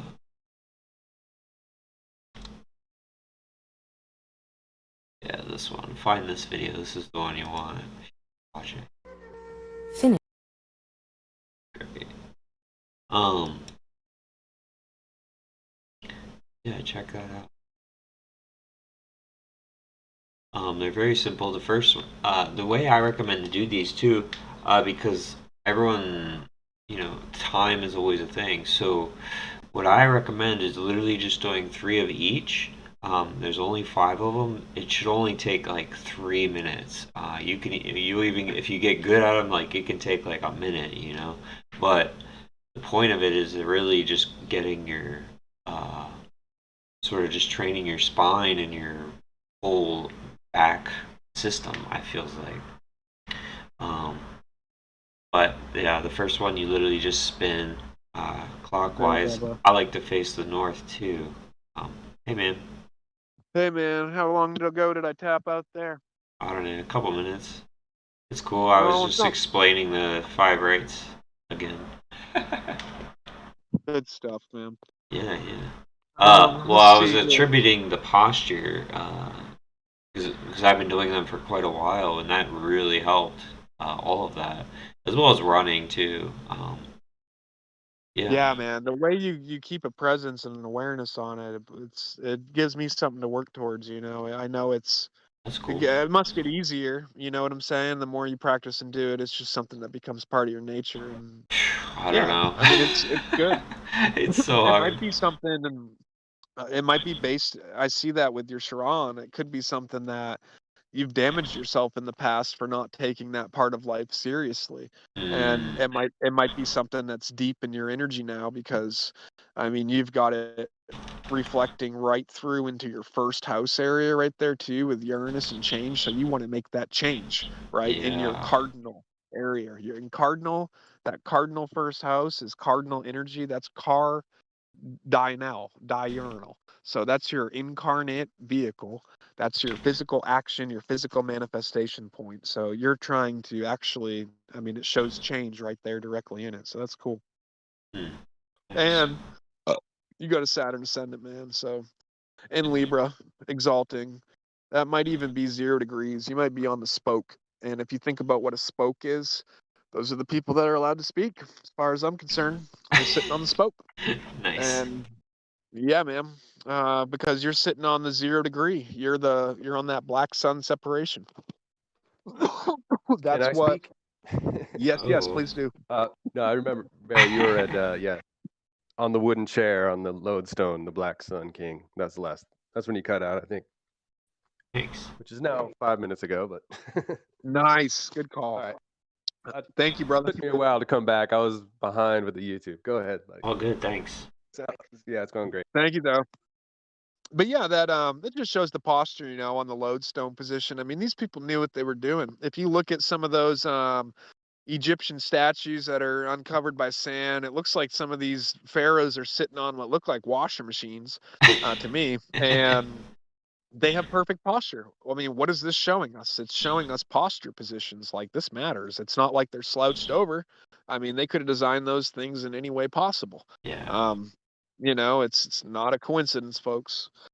All right, let me see. So colors are huge, Todd.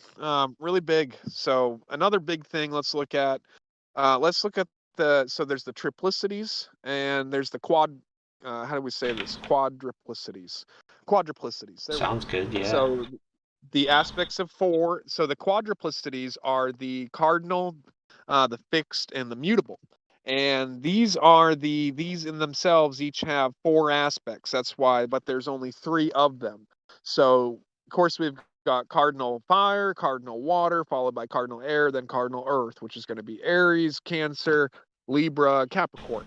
So the cardinal cross. So we look to see what we do is we look to see where the majority of your planets, or your wandering stars, as I like to call them, are sitting. So, and this is a simple count, like, is what we pretty much typically do. And That way, we can get a general idea of your quadruplicity, your triplicity, so it will show us a couple things about your nature, and then we can also look at your polarity. As these, remember, we're still on the simple things before you even get to blending. You just want to look at just some simple things like this. You just want to see where some tendencies are, because this is going to help build who this person is when you go to blend their energies together. Mm. Let's look at the element first. Let's see where fire, earth, air, water, where most of your stuff is sitting. We've got. I'm just going to work top down, I guess. We've got right away a couple in fire, fixed fire. We've got Mars and Venus. And then we've got, let's look for some other fires. I see Sagittarius down there, and then I see the North Node. So that's 4 points for fire. Okay. Mm. Okay. And 4 tallies, whatever you want to call it. Let's look next at Earth right there. You've got an exalted. So each sign, they have one special place where they exalt. Exalting is where all of the other planets lift up this planet in glory, and they all work towards helping this particular aspect shine. You actually have an exalted Mercury and an exalted Saturn rising, and you have an exalted moon in Taurus, and you could potentially call Neptune and Sagittarius exalted. That's something pretty deep we're going to have to get into on way later episodes. But anyways, we get back to this count on Earth. So we've got 1, 2, and then we've got 3 with Jupiter down low in Capricorn, and then 4, 5 with Chiron and the moon up in Taurus right there. So 5 tallies for Earth. Okay. Mm. Next up, air. Let's pull Saturn into the air category there, even if it's 0, and we'll give a couple points for Libra there with Pluto and Saturn. And then we'll go down. It looks like that's it, folks. Just the 2. However, we're going to give a bonus 3rd point because the ascendant lies in an air sign. We're also going to give a bonus point for the MC lying in fire up top in Leo. So that gives 5 to fire, tied with 5 for earth, and that gives 3 for air. Okay. Let's go to water. Water, we've got Scorpio with Uranus right there. Okay, that's 1. And then we've got, that's it. Okay, so water is going to be your least, and however, this is in the 1st house, and it's Uranus, so it's a heavy single hitter, and it's got your only true opposition heading through that center, tied in with the moon and Chiron. So even though you only have this 1 water tally, it's a big tally, man. It's a pretty big tally, and it's Scorpio. So the moon, it likes water. Okay, it rules Cancer. Cancer's cardinal water. Moon, Scorpio. It's not its favorite spot, but it's a deep spot. You're going to have access to some deep things. Your personality can express a very, very deep artist as you are. You could express many different displays of your personality. You could easily change it and adjust it on your relationships depending upon who you're around to be the harmony, and in terms of you don't necessarily have to make them change. You're willing to do all these little adjustments for everybody to get them to be in their happy spots everywhere. I can see that. Anyways, it's in How your about 1st house too. how So about we've the- got. Go ahead, Brett. Sorry, how about the water moon? I mean, mother, the situation, that water story we heard earlier with his mom. I mean, Mm. Right. Yeah, that's true. And right in the and middle Todd there. was telling me too that Todd was telling me that his mother, she was protected from drowning. Is that right, Todd? Yeah, that's the myth, or if you're born with a veil, that's the, I guess, the idea behind that. Yeah, you can be protected from drowning. So supposedly they used to be valued and sold and traded, like if they, for some reason the doctor could get one and they would sell it or something. Yeah, people, I guess, I forget if they would like use it as like some sort of necklace thing or something, but like, or parts of it for a necklace, but yeah, it was for like sailors to prevent or Yeah, so not that's drown. it's a heavy hitter there. I mean, and you can see as well that this experience came early on in your life. If we take your life and working around the wheel, early on in your childhood right there, you have change in deep water. So you've got Uranus coming in, changing your life right there, fixed deep water and the undertow. And that is a direct experience. It's an opposition with your personality and your Chiron. So this was definitely tied to a past life situation too, where you've had this type of experience, and maybe this was you overcoming it this time, not drowning. Maybe you had to overcome a drowning situation or go through that energy and come on the other side of change with it. Mm. So there's and it's and now you carry that healing energy in this life to show others, right? So you've been through a drowning, almost like a really scary experience of being not in control. And even though you didn't save yourself, which shows you this right here, as it was done and through a relationship, as it's tied to the seventh house, and it didn't come through you. The Yeah. saving of your life came through a I didn't know relationship with the how. Lord. Right, I didn't know how right. to swim And in you were that. 11. You had muscle. You were capable of swimming. Oh You yeah. just didn't have the knowledge. And what does this show you? It shows you that a relationship of knowledge over on the set area of the day. Remember, you've got wisdom there. Knowledge is right there. It's got the experience of the day. So the wisdom, you didn't have it. You were on the opposite side. You are Yep. getting changed. And look at this. This goes right through your center. So this is a critical component to your being, what you want to carry.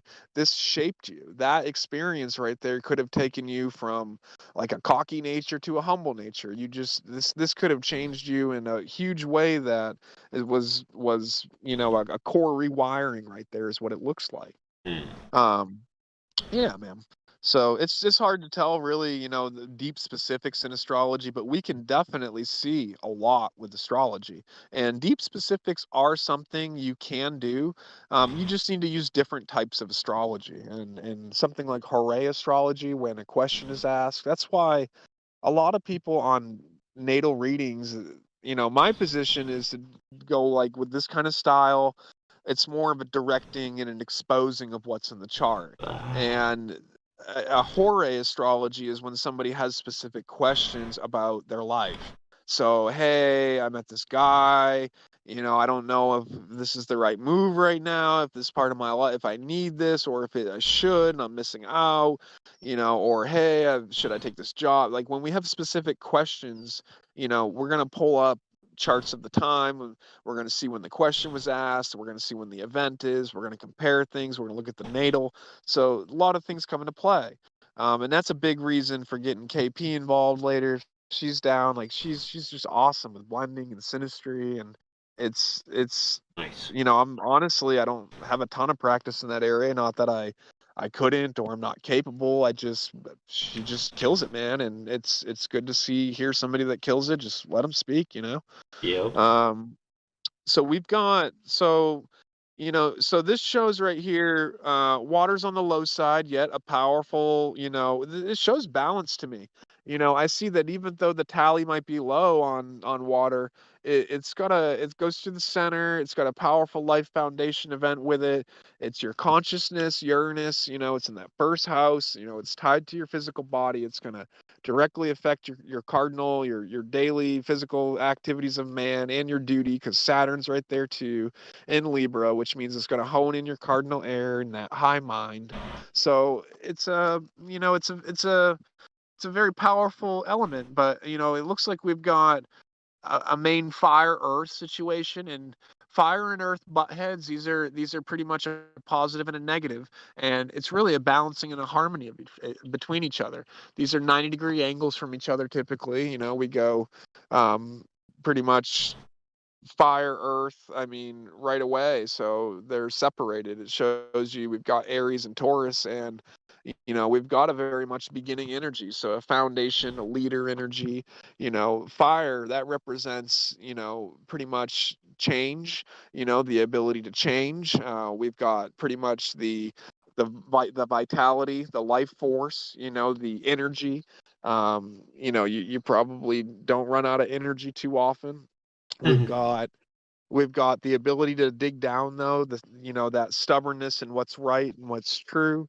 That diligence. It's a nice balance to the fire, because that fire wants to rush out, but that Earth says, hold on, take your time, let's slow down on this. What's the point? Let's figure this out. Hmm. And but the fire is there itching. You've got a lot of fire, so it really wants to play. It wants an outlet, and it's okay to keep the fire inside until it's ready. It's not a bad move, and you've got some nice fire angles with your fire. You've got those red 90 degrees, that Mars energy. That's a hot, dry fire energy. So your fire and your earth, and that's connecting to your earth. So your fire is connecting over there in those 90s to pretty much your Taurus situation. You've got that T square right there between your those two squares and then that opposition. So really that Uranus is getting fed with fire. So it's not just cold ice. Remember, those 180s are ice blocks right there. And then the fire's coming in to warm that, to give it life, to give it movement. So and it's a challenge. It's a brick. It's 90-degree angles. It's going to be something you're going to have to overcome. And look at you, Todd. You overcame it, brother. Thanks. And and know what? It comes back around too. So just a heads up. Hmm. So look at age 41.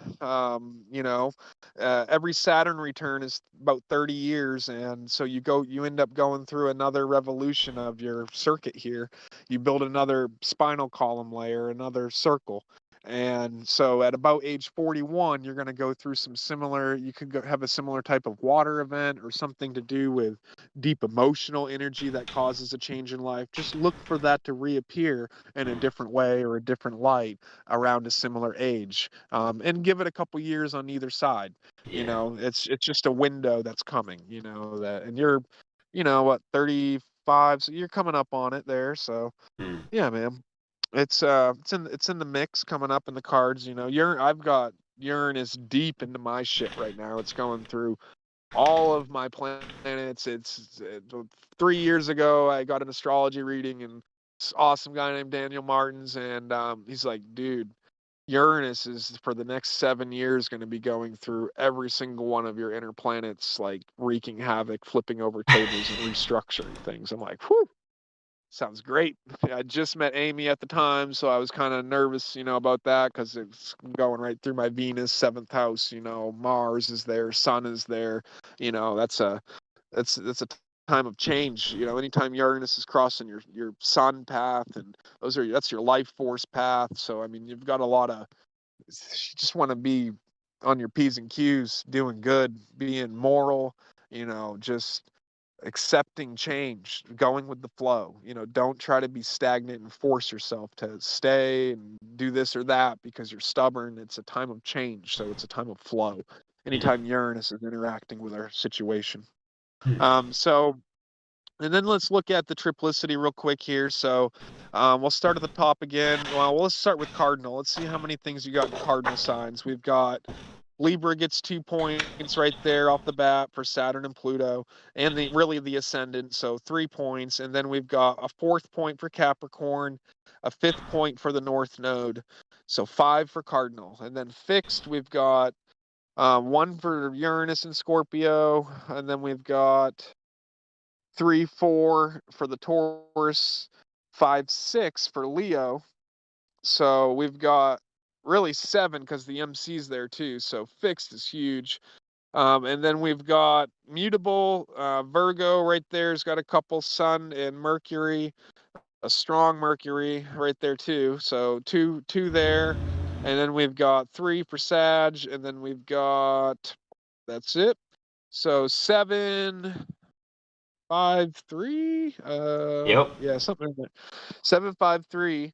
And so we've got a fixed mode dominant. So you've got that patient calmness to you where you don't get all riled up mainly. You've got that slow, methodic, you've got a plan. I've just got to get all my ducks in a row and then this thing's going to pan out.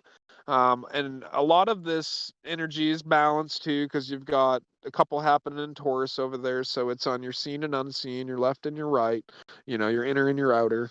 And yeah, man, so fixed energy, it's a very emotional energy, and it's honestly a very watery energy. So this balances once again your low 1 water tally to have fixed mode dominant. It's a very watery, fixed, intuitive, emotional, empathic, and feely kind of sensual dominant mode. And let's see, so we've got and visible in the body and also the woman too mode as well. So able to put it on display, which you would need in your art. You would obviously need your art to be visible. Um, so we've got on, let me see, and then mutable was last. Yeah, because cardinal was pretty high, I think. Yes, yep, 5. So Cardinal being pretty strong there, giving you that leadership quality, giving you that energy, giving you the cardinal signs are where all the seasons change. So you have the ability to make change, to move, to be the harmony between two different things, to provide the change, to actually be the change. And it's nice because you've got your moon over there on the 7th. So it's pretty much your image is going to change based upon those events and those experiences in the world, but you're also going to see plenty of change through your own individual effort too, with that dominant mode right there as well, with the cardinal, with having 5 powers on that or 5 tallies. Mutable, low. I guess that's the lowest there, which is the harmony, which is the balance in between the stubbornness and the gas pedal, the brake and the gas, and it's pretty much that center position. It's supposed to be that Christ. I think why Virgo is the mother with child and considered the pure and the servant. That's why compassionate service to others is the way forward out of this system, which is going to be the exalted Mercury in Virgo, which is what you got going on up in the 11th, which is your house of friends, which is also tied into your vitality life force sun area, which shows me that in terms of your black sun, you come from a place of compassionate pure giving. You don't need, like, and we talked about how important. Why don't you tell us real quick, Todd, about gift giving? What do you think about the nature of gift giving? Oh, well, yeah, I think so it seems like in some circles people kind of gift almost too much, and it sort of creates I think for me it can create points where you feel guilty for not accepting the gift, or like like I don't need certain things, and if people give you certain things that you don't need, but it's still, no matter what, like I always accept a gift. I always value a gift infinitely, like Right. no doubt. So So when somebody gives you a gift, like that's not just a trivial thing, like it is for some people to get a gift, right? It's to you, it's like it has a whoa, you just yeah, gave me this. right. Okay, And then it hold on, can let's look at this.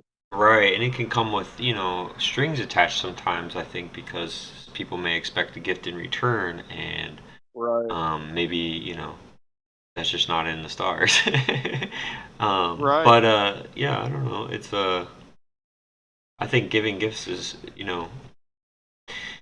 good all around, really.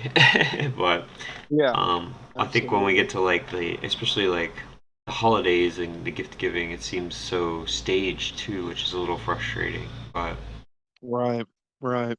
yeah, That's why it's just nice to give meaningful gifts, don't make it about a numbers thing or a quantity thing, just give something to somebody that means a lot from it, just has a lot of depth, like it just something from the human itself is the highest gift. I mean, it's spirit in its highest capacity here in the visible form to express itself. So any kind of gift from the human directly, any kind of personal art, any kind of personal creation with your hands, I mean, any kind of, growing some food for them. I mean, there's just so many ways you oh can yeah, put your own flavor into your own gift giving ability. And it's it's something I think, this world needs to up its level in a little bit. I mean, it's not a yeah. gift giving isn't reciprocatory. It's not Well, something you don't give a gift and have inside of you an expectance of a return for something. That is just not well, love it is can given also just be a unconditionally. good experience, like experiences, just spending time with people. I mean, that, in my opinion, has always been more valuable than any of the material things, really. Right. Of Like, course, yeah. heck, like a dinner is like the best of both worlds. Right, Sharing yeah. food with people, like that's literally one of my favorite things ever. That's true, Um, man. That is pretty like awesome. when It's I hard to was beat in, that. yeah, when I was in China, almost all of their restaurants have circular tables, which is like infinitely better than sitting at a square table because you get to all, look at each other and That's true. there's no angles. Wow. Yeah, and there are. What a simple change, huh?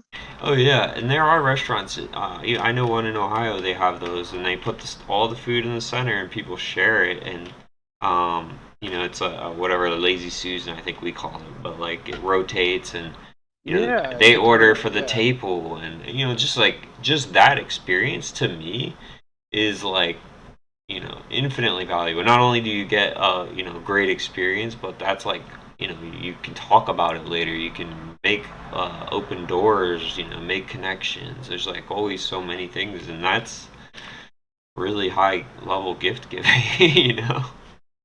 Mhm. Absolutely. That's special stuff right there. Hmm. Uh, did you want to do some cards? Absolutely, man. Let me see what time we got. We're at 54. Yeah. Let me see here. Did we wrap up? Let me do maybe just your polarity real quick. Sure. This will give the people one last little simple kind of area just to remember. We haven't even gotten into the chart yet. You're kind of just skimming and looking at some general principles that are available. You don't need to really jump into any kind of synastry yet or blending. If you are, they're really minor, simple blending steps like this goes with this or that with that. Just polarity steps, plus and minuses, just small things. You don't need to get crazy in the beginning. Just finding, okay, fixed is dominant for you, or air is dominant for you, or just finding those simple things first will tell you so much about the person Mm-hmm. right away. So the polarity, what we look at is we look at the sun and the moon. So we've got a Virgo sun, which is negative.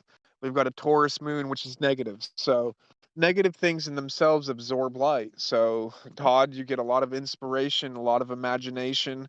Well, imagination is an output, but inspiration is an input. So there's a lot of, and that's coming through your 11th. So, that could be inspiration through your friends, which is, a big part of, the artist world. And not Mm-hmm. only that, but it's got a rare 150-degree inconjunct angle to your north node right there in the sixth house, which is the house of action. So it shows you that these relationships, with your friends, in the 11th house, with your sun there, this really feeds your life force. It feeds your vitality, it feeds your inspiration. It's a negative sign, so it's attracted to that, and that's the pure area, right? That's the mother with the child. This is an area where the truth is hated. So the very first thing that happens is the pure is born, and the very next thing is we need to kill it. The truth is hated, and there's your fall. So, I mean, we've got the centaur right away coming up, and the stars right there with Virgo after the mother with child. So you only get a good 10 degrees there in the beginning, and then it just turns into chaos. So you can see that you might go through rare experiences with your friends, rare challenges, because that 150 is combining all unlike things. So it's got it coming from cardinal fire, so which is a lot of other people's ideas coming at you, trying to lead you. They're trying to almost raise up your life force, your north node. It could be because it's on almost near the area of relationships. It causes you into action. You're using your life force for your friends, and really, in a sense, though, this act of service and Virgo right there gives you vitality. So by helping others out, I mean, this is directly feeding you more life, more essence, more energy is coming into you from these acts of service, from taking your personality, the North Node, the Dragon's Head, and the things that you give life. It feeds you life. So very much a service for others approach, and this also gives you wisdom. That 150-degree angle are things that you can know. You can only know things that don't blend off and cancel each other out and are stuck in the world of misfits, which is that world of 150-degree angles, the rarest angle where there's only a 2-degree orb that you have to hit. And that's why you can only see 3% of your DNA and everything else, 97% is invisible. And that's the whole story right there, because 150 degrees, you can only get that angle in between degree 148.5 and 151.5. And that is a quincunx right there. Anything outside of that degree markage right there is going to get you into different geometric solids. So it's the rarest of the gems. It's the very tip of the cosmic mountain that's shining light. It's the tightest facet. It's the rarest. So yeah, man. And you've got fucking Mercury right there to back it up. So I mean, we're looking at your polarities. So we're seeing how, you know, this you're really a big receiver, Todd. I mean, you've got a lot of your personality does too. Both you're receiving things from your personality, from your image that you've got on display, and through your acts through of kindness and service through others right there through the in the house of friends. And it's actually got Mercury right there with it, providing the communication, providing the networking, being the exalted, everyone's lifting me up, everyone's going to help me make this work, we're going to make this work. You're taking those brilliant pure ideas. Yes, it's the thinking mind of Mercury, however it's pure, it's aligned with what ought to be thought about, it's aligned with that pure service, compassionate for others, which you've got harmony forming to your trines, 120-degree angles forming to your moon and Chiron. So your whole entire path is connecting to that, and your sun right there. So I mean, it's a big, big, big feed. You've got a grand trine right there with Jupiter in Capricorn, Sun Virgo, Moon Taurus.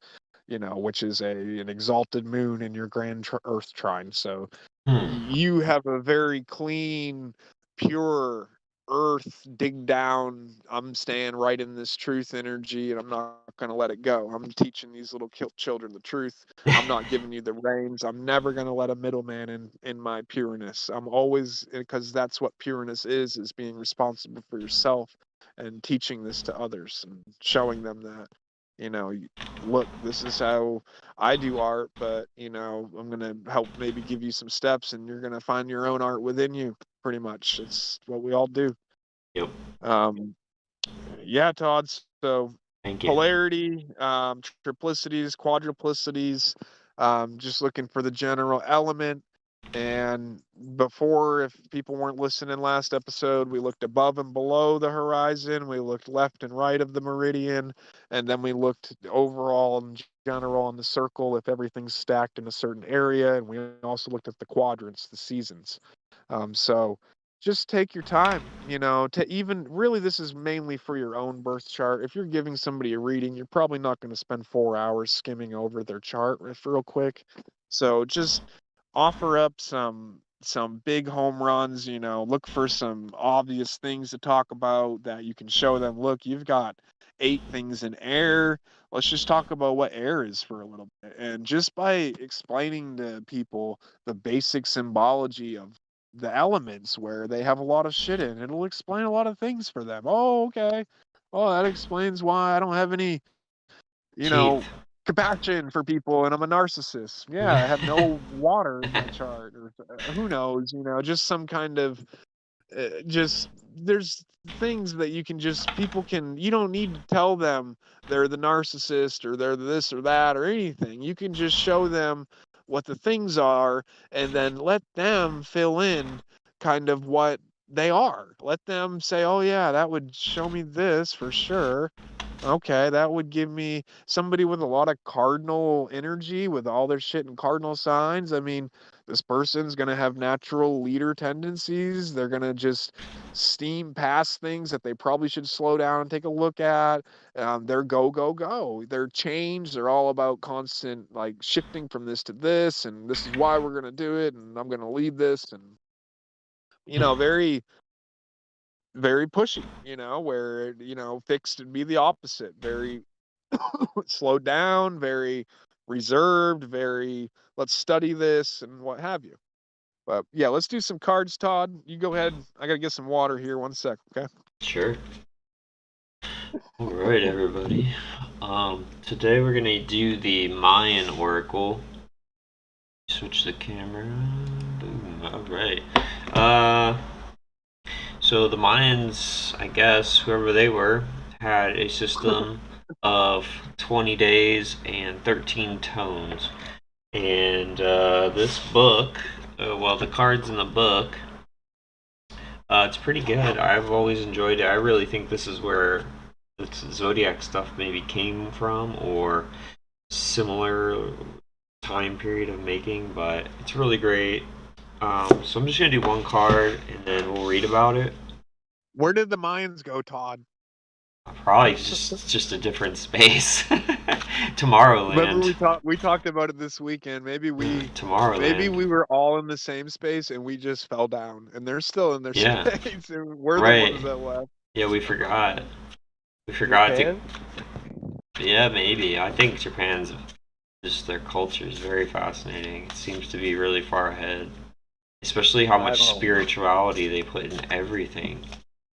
Japan's I've heard the ancient language in Mayan, I think. Wow, that would be awesome. That would be way cool. I love Japanese. It's a great language. Really, really just feels Yeah, like- Amy good. loves it too. Amy lived in northern Japan for a number of years, and she tells me awesome things about those people. Like Wow. their versions of mountain people, like country people, really hit home on, I think, a world cultural standard that we should all be Oh, yeah. striving for. That's where the Shinto comes from as well. Ooh, yep. Yeah, I think so.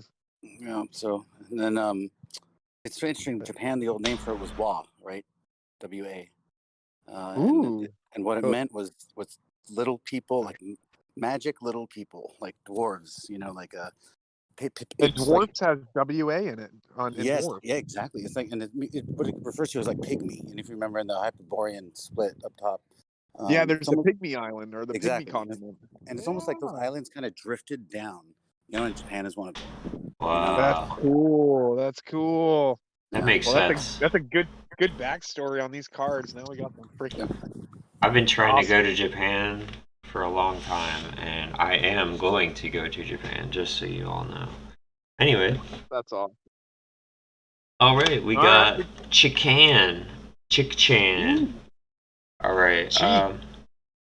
Oh, wait, I gotta send a picture to Barry real quick. Cool.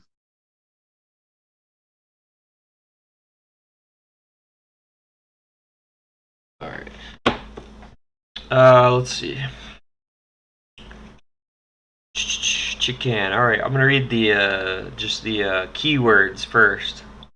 Vitality, Okay. passion, sensing, body wisdom, motivation, desire, instinct, creativity, serpent power, kundalini, integration, purification, intimacy. Ooh, I So like that. usually there are like they're like poems, I guess is the best way to put it. And I always find them to Okay. be super inspirational. So let me take a look real quick, see if I can. I like the artwork on it. We've got the obviously a lot of red, a lot of kundalini fire. You know, you can see the coiled serpent there down in the cube there, and you know that 90-degree angles of Mars. I see a lot of Mars in this for the red. I see the squares everywhere for Mars on those 90 degrees. Yeah, you're gonna like You know, you this. can. What do you got? All right. It says these are all called the magical child. I am Chikan, molten magma of pure life force, vibrant vermilion flame of awakening and purification. I am the heat, power, and vitality of creative essence. I am instinctual wisdom. I sense solutions and secrets within the belly of your being. I am the flame of pure purpose galvanized within you. I am the promise of awakening and a luminous lotus, crown of illumination. I am the sacred fire of the serpent's dance, lying coiled within you, until stirred to wakefulness in lightning quickness or serpentine grace. My sacred river will ignite your whirling wheels of splendor, setting them spinning into the dance of their own divine timing. As I dance with you, I gently light the pathway of your natural unfoldment. Fulfill your desire for sacramental intimacy and transcendent union in a divine dance with the eternal beloved. When summoned in love, I am the flint and tinder of the sacred fire, the potent energy that unifies the instinctual passion of beings with their divine nature. It is I who provide the serpent feathers with which to make wings. Open to your enlivened passion, I am the sacred serpent, and it is my effulgent light flowing vitally through your being that initiates you into the sacred chamber wherein abides the crown of purest love, awaiting like a silken lotus to adorn you. Wow. Jeez, brother. That's powerful stuff there. Right? I mean, look at this. Look at this imagery too. We see the big lips. If you'll notice that in the beginning was the word. Of course, there was always sound, right? Sound is eternal. That's your eternal part.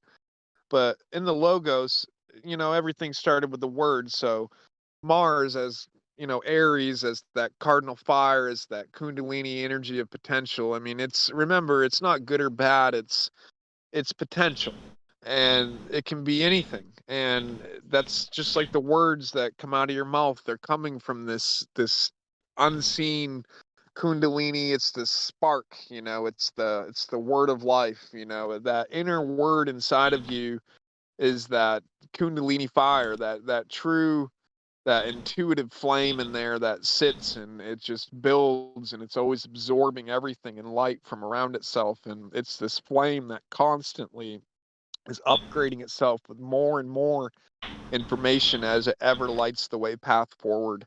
And it stores it, of course, and it's black and it's back. It's got and it's this is look at the yellow sun, behind the cube there, or behind the rectangle. So it shows you, wreck and tangle. Once you stop wrecking, tangling yourself, you get that crown up there, that golden light, that inner gold, the philosopher's stone, led to gold. It's an internal story. The whole thing lights up. I mean, you're pretty much power conduit up and down your spine, with the neck as the center, as Taurus right there, as the crystal ball that transmutes the light from the body to the mind. And really, it's the word, which is why Taurus rules the throat. And it's in the beginning was that word, but it came through the throat, and it came out the voice and through the cave of creation. So beautiful pull, man. Mm-hmm. Frickin' Mars is in Cancer right now, debilitated. We're in the heat of summer. We're going to be going into Leo. I mean, it's going to be hot. We're going to have some serious emotional heat, some fire, some potential. You can either use that Kundalini fire to cause destruction and havoc and destroy. Remember, Kali, she can create or destroy. So it's going to be there. The potential to kill is there. The potential to give life is there. So beautiful card, Todd. Let's see what I got over here. You got another card you want to do? Any other kind of deck? I Drew, can. any dice? What do you got? Sure, I have everything. Pick something. What would Let's, you like? Let's see. Is let's any do. audience I can want to let do us it. Can know? we do a mushroom one? I want to Yeah. do a. Let's do the Yeah. mushroom as the black sun and All right. show us. Let's ask to Give me a show us what minute. we I need gotta to go get it. do. I'll be right back. You're good, brother. I'm gonna do an animal card tonight too, so I'm gonna get that ready while we're waiting. And we'll see. What are we going to think about? Remember, animals is the anime, is the movement. So whenever we look at these animal, they're the medicine cards. Our north, south, east, west, our wheel, our day wheel. Remember, episode 15, the devil, the wheel. We're looking at the movement.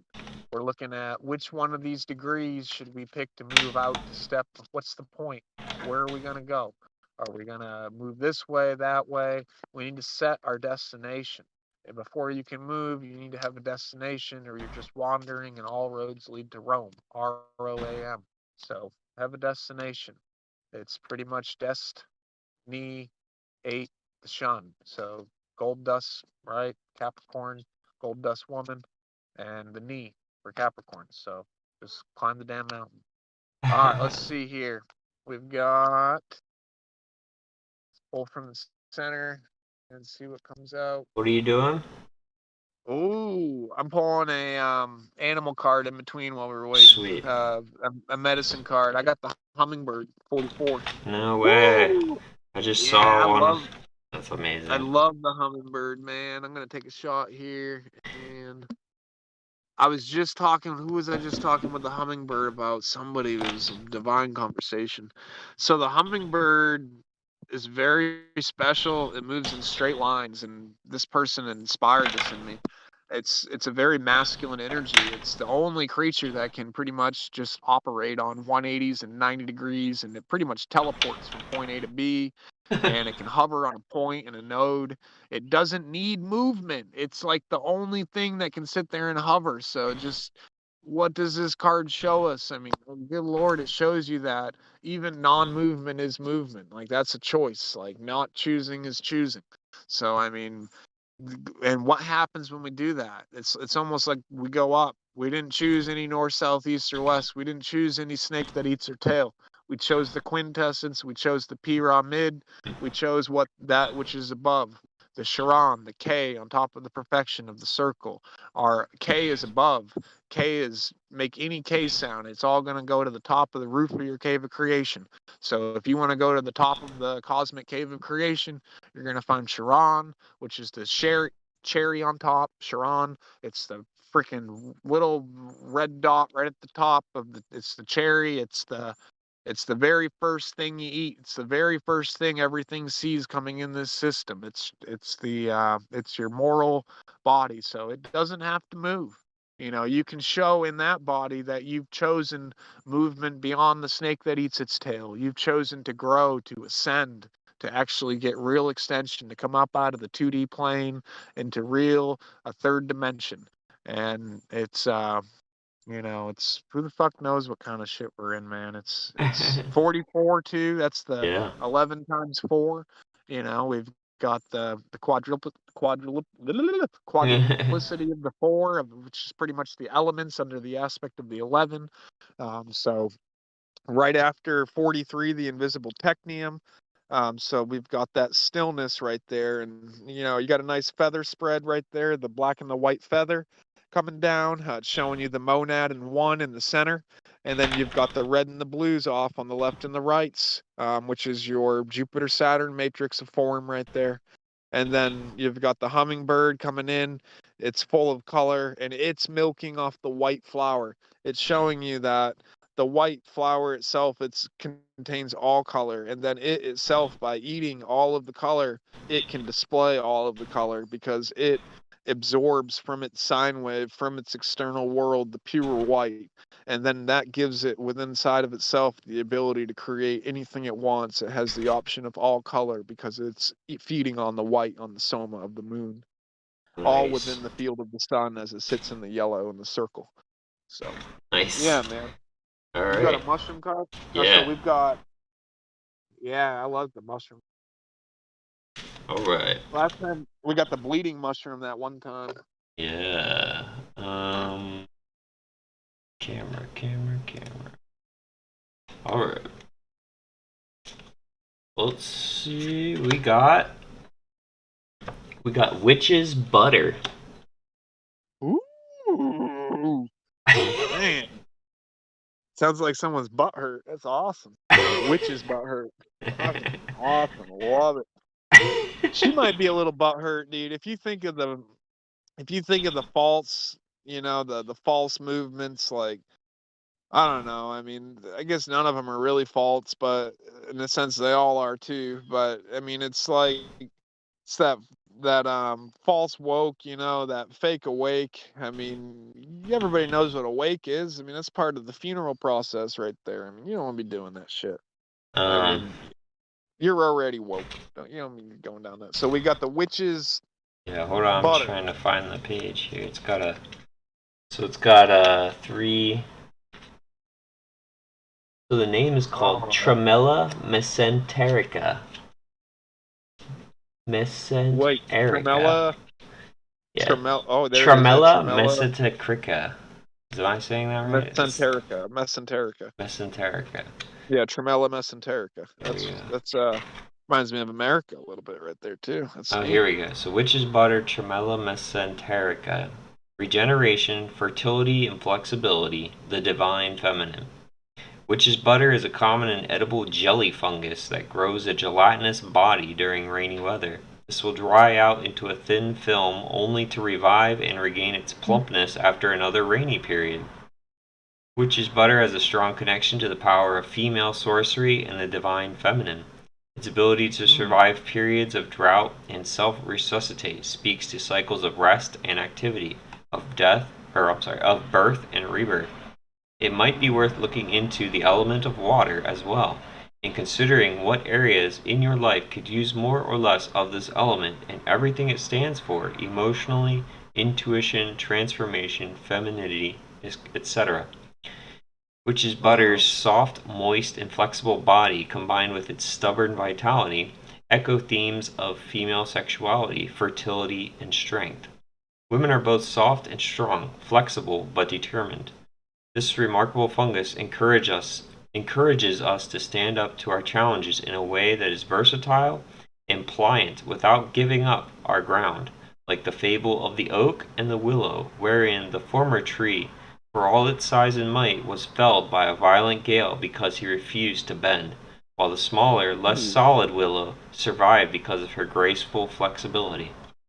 Ooh, I like that. Yeah, That's awesome, man. a lot of story. That could, I know that could hit home too. We just went through the Mars card pretty much, and where is Mars in Cancer? That cardinal water. We look at this time of year. It's really much the height of light, the gold, which we see in the color of this mushroom emanating from the black sun, which is you've got the black circle sun, and then you've got probably the other side of the moon, which is the black cube, and then we see probably a white circle on the black cube of the sun or of the moon.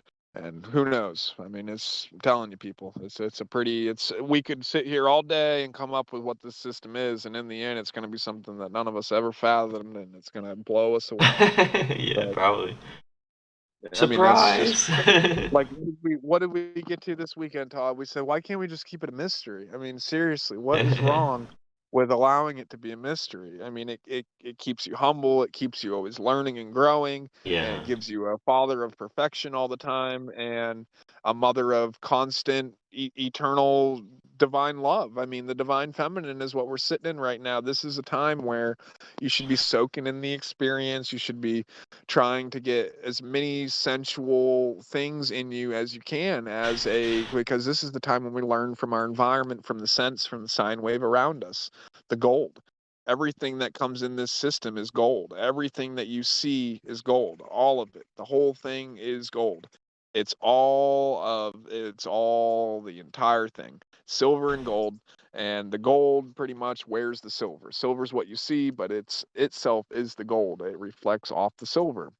And yeah, regeneration. I mean, this is your vitality. It's plastic, it's flexible. I mean, that Willow story was awesome. I mean, yeah, those rigid, straight, masculine, crystalline 180s and 90s are awesome until you've got all these different things coming at you and you need to be flexible and go with the flow and just think of the tenacity of a woman, dealing with the man of this day and age. I mean, it's a shit show out there with masculinity and the alpha male running crazy. I mean, it's a ego show, and I mean, she's going to be real flexible right now. I mean, she's going to walk on eggshells. I mean, it's a constant, oh, you're going to play your role, and I mean, yeah, I mean, she's strong and she's flexible and she still nurtures and she still puts up with it all because of love.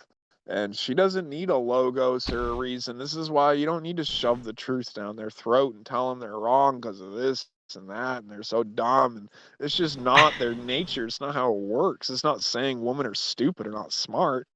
It's just saying we're all different. We all bring different grand tools to the table that we're experts at and that we've really honed and that are gifts for all of these individuals and beings around us. So the man and the woman, they have different fires. I mean, it's a blessing. It's a cosmic marriage. It's a cosmic sex. It's a grand 69. I mean, and that's why Cancer is that symbol. And I mean, it's right. Where's gold? 79, 10 above. There it is, perfection. I mean, it's all there. All right, let me Nice. get one more card in here. I got a Crow Tarot, so we'll just go with the Nice. tarot pull. And so this is like the Rider-Waite, except it puts every card in, I guess, a crow image or something. So I love the crow family. The crow is the kingdom of really the king of the birds. That black came out from the clear. So it was the first bird. It was the first aspect of the mind. So when I look at the crow cards, when I ask what do you want to show us, where should we take the masculinity of our minds? Where should we take the positive force of our mind and put our causation? Give us a crow card that can show us where we should stem our thoughts in, where we should pretty much have our center, where we should throw those rays out from. Give us an area to move from, an original, a crow king. Give us something that leads the rest of the thoughts, the rest of the flocks of the birds. Flocks. It's or whatever the hell I guess it'd be a flock. All right, gonna pull from the center here, and let's see what we get. We got the King of Pentacles. So it's fitting. I just said king, and we pulled a king. So let's take a picture here. And yeah, I mean, we hit so much of that. It's not even funny, huh? I love it. It's like it's meant to be. He's got a little tie. That's All right. the best. Yep. Do you have a little tie on your art too? No, I don't think so. Oh, okay. It's coming up. Oh, yeah, you have the other art. Okay, the other one, he has a little tie on. It's adorable. Is it white? Is it a white tie? It's white and red. I'll post a picture. Oh, yeah. See, black bursts the white, bursts the red, folks. So you see the white tie is tied into that white light, and its first movement is the color of red, the blood, the life right there. So King of Pentacles, what do pentacles represent? We can see right here that Venus, the pentagonal. I pulled up the wrong one. My bad. I'm an idiot. You're good. You're okay. So we've got on the pentacles, we're looking at refinement. We're looking at pretty much the nature of the five, the quintessence, and that's always a big aspect on this show is rising up out of the snake that eats its tail. The fifth. It's a house. It shows that pentagonal structure. It shows you how you take the 4 from the 5. You've pretty much got a trapezoid, and then you've got a right-angled triangle sitting on top of the trapezoid to give you the penthouse, Venus's penthouse. I mean, that's everything you can see. That's the visible reality. You can see it ties in real close to that 150-degree inconjunct angles right there, which is why you have from at the end of Leo, when you start at Virgo, you're starting at degree 150 right there, which is why we're looking at an exalted Mercury ruling everything that's visible with the 150-degree angles of this reality from the pureness of Virgo. And we pretty much have the second deacon taking over this reality where it's the hater of truth. Anyways, and pentacles represent that earth. So they represent earth energy. Obviously, we're looking at more Mercury than Venus with Virgo right there, but the very next sign, Libra, would be Venus, would be its night aspect, which is very high refinement. It's the setting sun position right there. It's the very last of the day, the last light, the last thing to tuck you in before it goes away and returns. So it's the evening star and the morning star. It's very much that, that Lucifer, luminescence, see with your eyeballs, and fur, magnetic fur. You see, it makes you see the sun's visible fur, the black sun. So the imagery in here, we've got a crown up top. So it's the king, the king of, it's showing you a very male aspect of Venus. So we've got when Libra's a positive male sign. It's the cardinal air. It's very expressive. It's the top of the air. It's hydrogen. It's the high dragon. It's surrounds everything. It's the very most potent, strongest air. That's why the symbol for Libra is a little tube with a pressure bubble popping out. It shows balance. It shows equilibrium, and right where that pressure bubble is where the equilibrium sits, and it gives an environment. So it's very high pressure. And you've got, yep, that crown up there. Michael, you just posted a nice crown shot down in Sydney. Yeah, man, that's spot on. That crown sits on the head, that's Saturn up there. Who exalts in Libra, folks? Saturn. So this King of Pentacles right here, this King of the Earth, we very much have a Virgo Libra aspect to this, a very, very big aspect of judgment and duty, pure judgment, pure duty, service to others, providing for others, making sure everybody's taken care of, making sure all is fair and equal, making sure the true story that abundance is everywhere is shown to the people. And this theory of scarcity is just a freaking false myth. So yeah, it's sitting on the white chair, the throne. It's got both its black wings out, so it shows you that the seraphim, the two wings of your brain hemispheres, it's got the black sun on both because it's operating from the center. So it's got those big black unseen magnetic wings in the image and in the unseen. So it's pulling pretty much, it's the invisible hand working in the image, all over the place. It's the hand behind everything. It's in the forest too. It's in the mind. It's in the everything's internal. It's all up there. It's a very positive mental king, father, refinement Venus. It's a masculinity on Venus. It's her balance to her feminine birth of life. It's when you're putting the life away. It's the harvest, hence all the vegetables and fruits and stuff you see right here. It's the bountiful harvest. It's when the wheat separates from the chaff, and you can sit there and you can determine what's what. It's the clean judgment. You can determine what's the point. What's the point? That's it. That's it, brother. Well, Excellent. what do you say, Todd? 15 in the books. I think I that's. think we knocked the devil out of the park, man. Yeah, I mean, easily, no problem, of course. That's Yeah, good, man. absolutely. Yeah, great work. Thanks everybody for tuning in. Much appreciated. Thanks for sharing that park in Kentucky, Barry.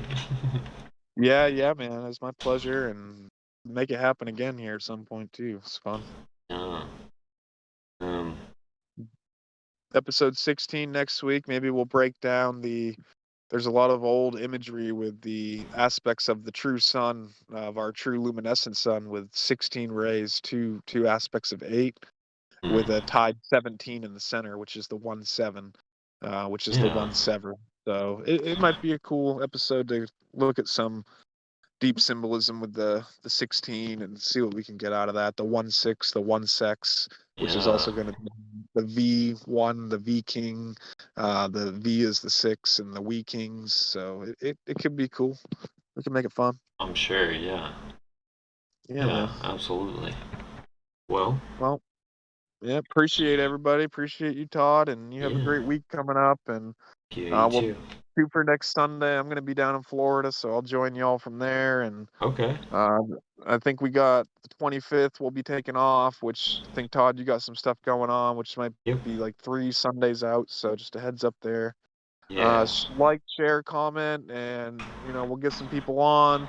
If you want to get on and you've got some stuff you want to share, we'd really love to have you. I mean, it's what it's all about, is building networks of awesome people and making these communal efforts work and just spreading the information. So yeah, you want to get on and share. It doesn't have to be all 2 hours. You got 10 minutes, you got something you want to say, that sounds great. We all got the spirit running through us. Yeah, I was we all thinking got stuff that we all need to say. Everybody needs to be sharing stuff. we might try and do some Q&A too if people would be interested, because I think that could be a lot of fun. That would be. Yeah, that sure would be. Nice. Yeah, Well, Todd. Thank you, brother. Appreciate it, man. Yeah, you too. Thanks very much. Thank you, everybody. Thank you, Brett. Thank you, Michael. You guys take care. Everybody have a good week. And we'll see you next time.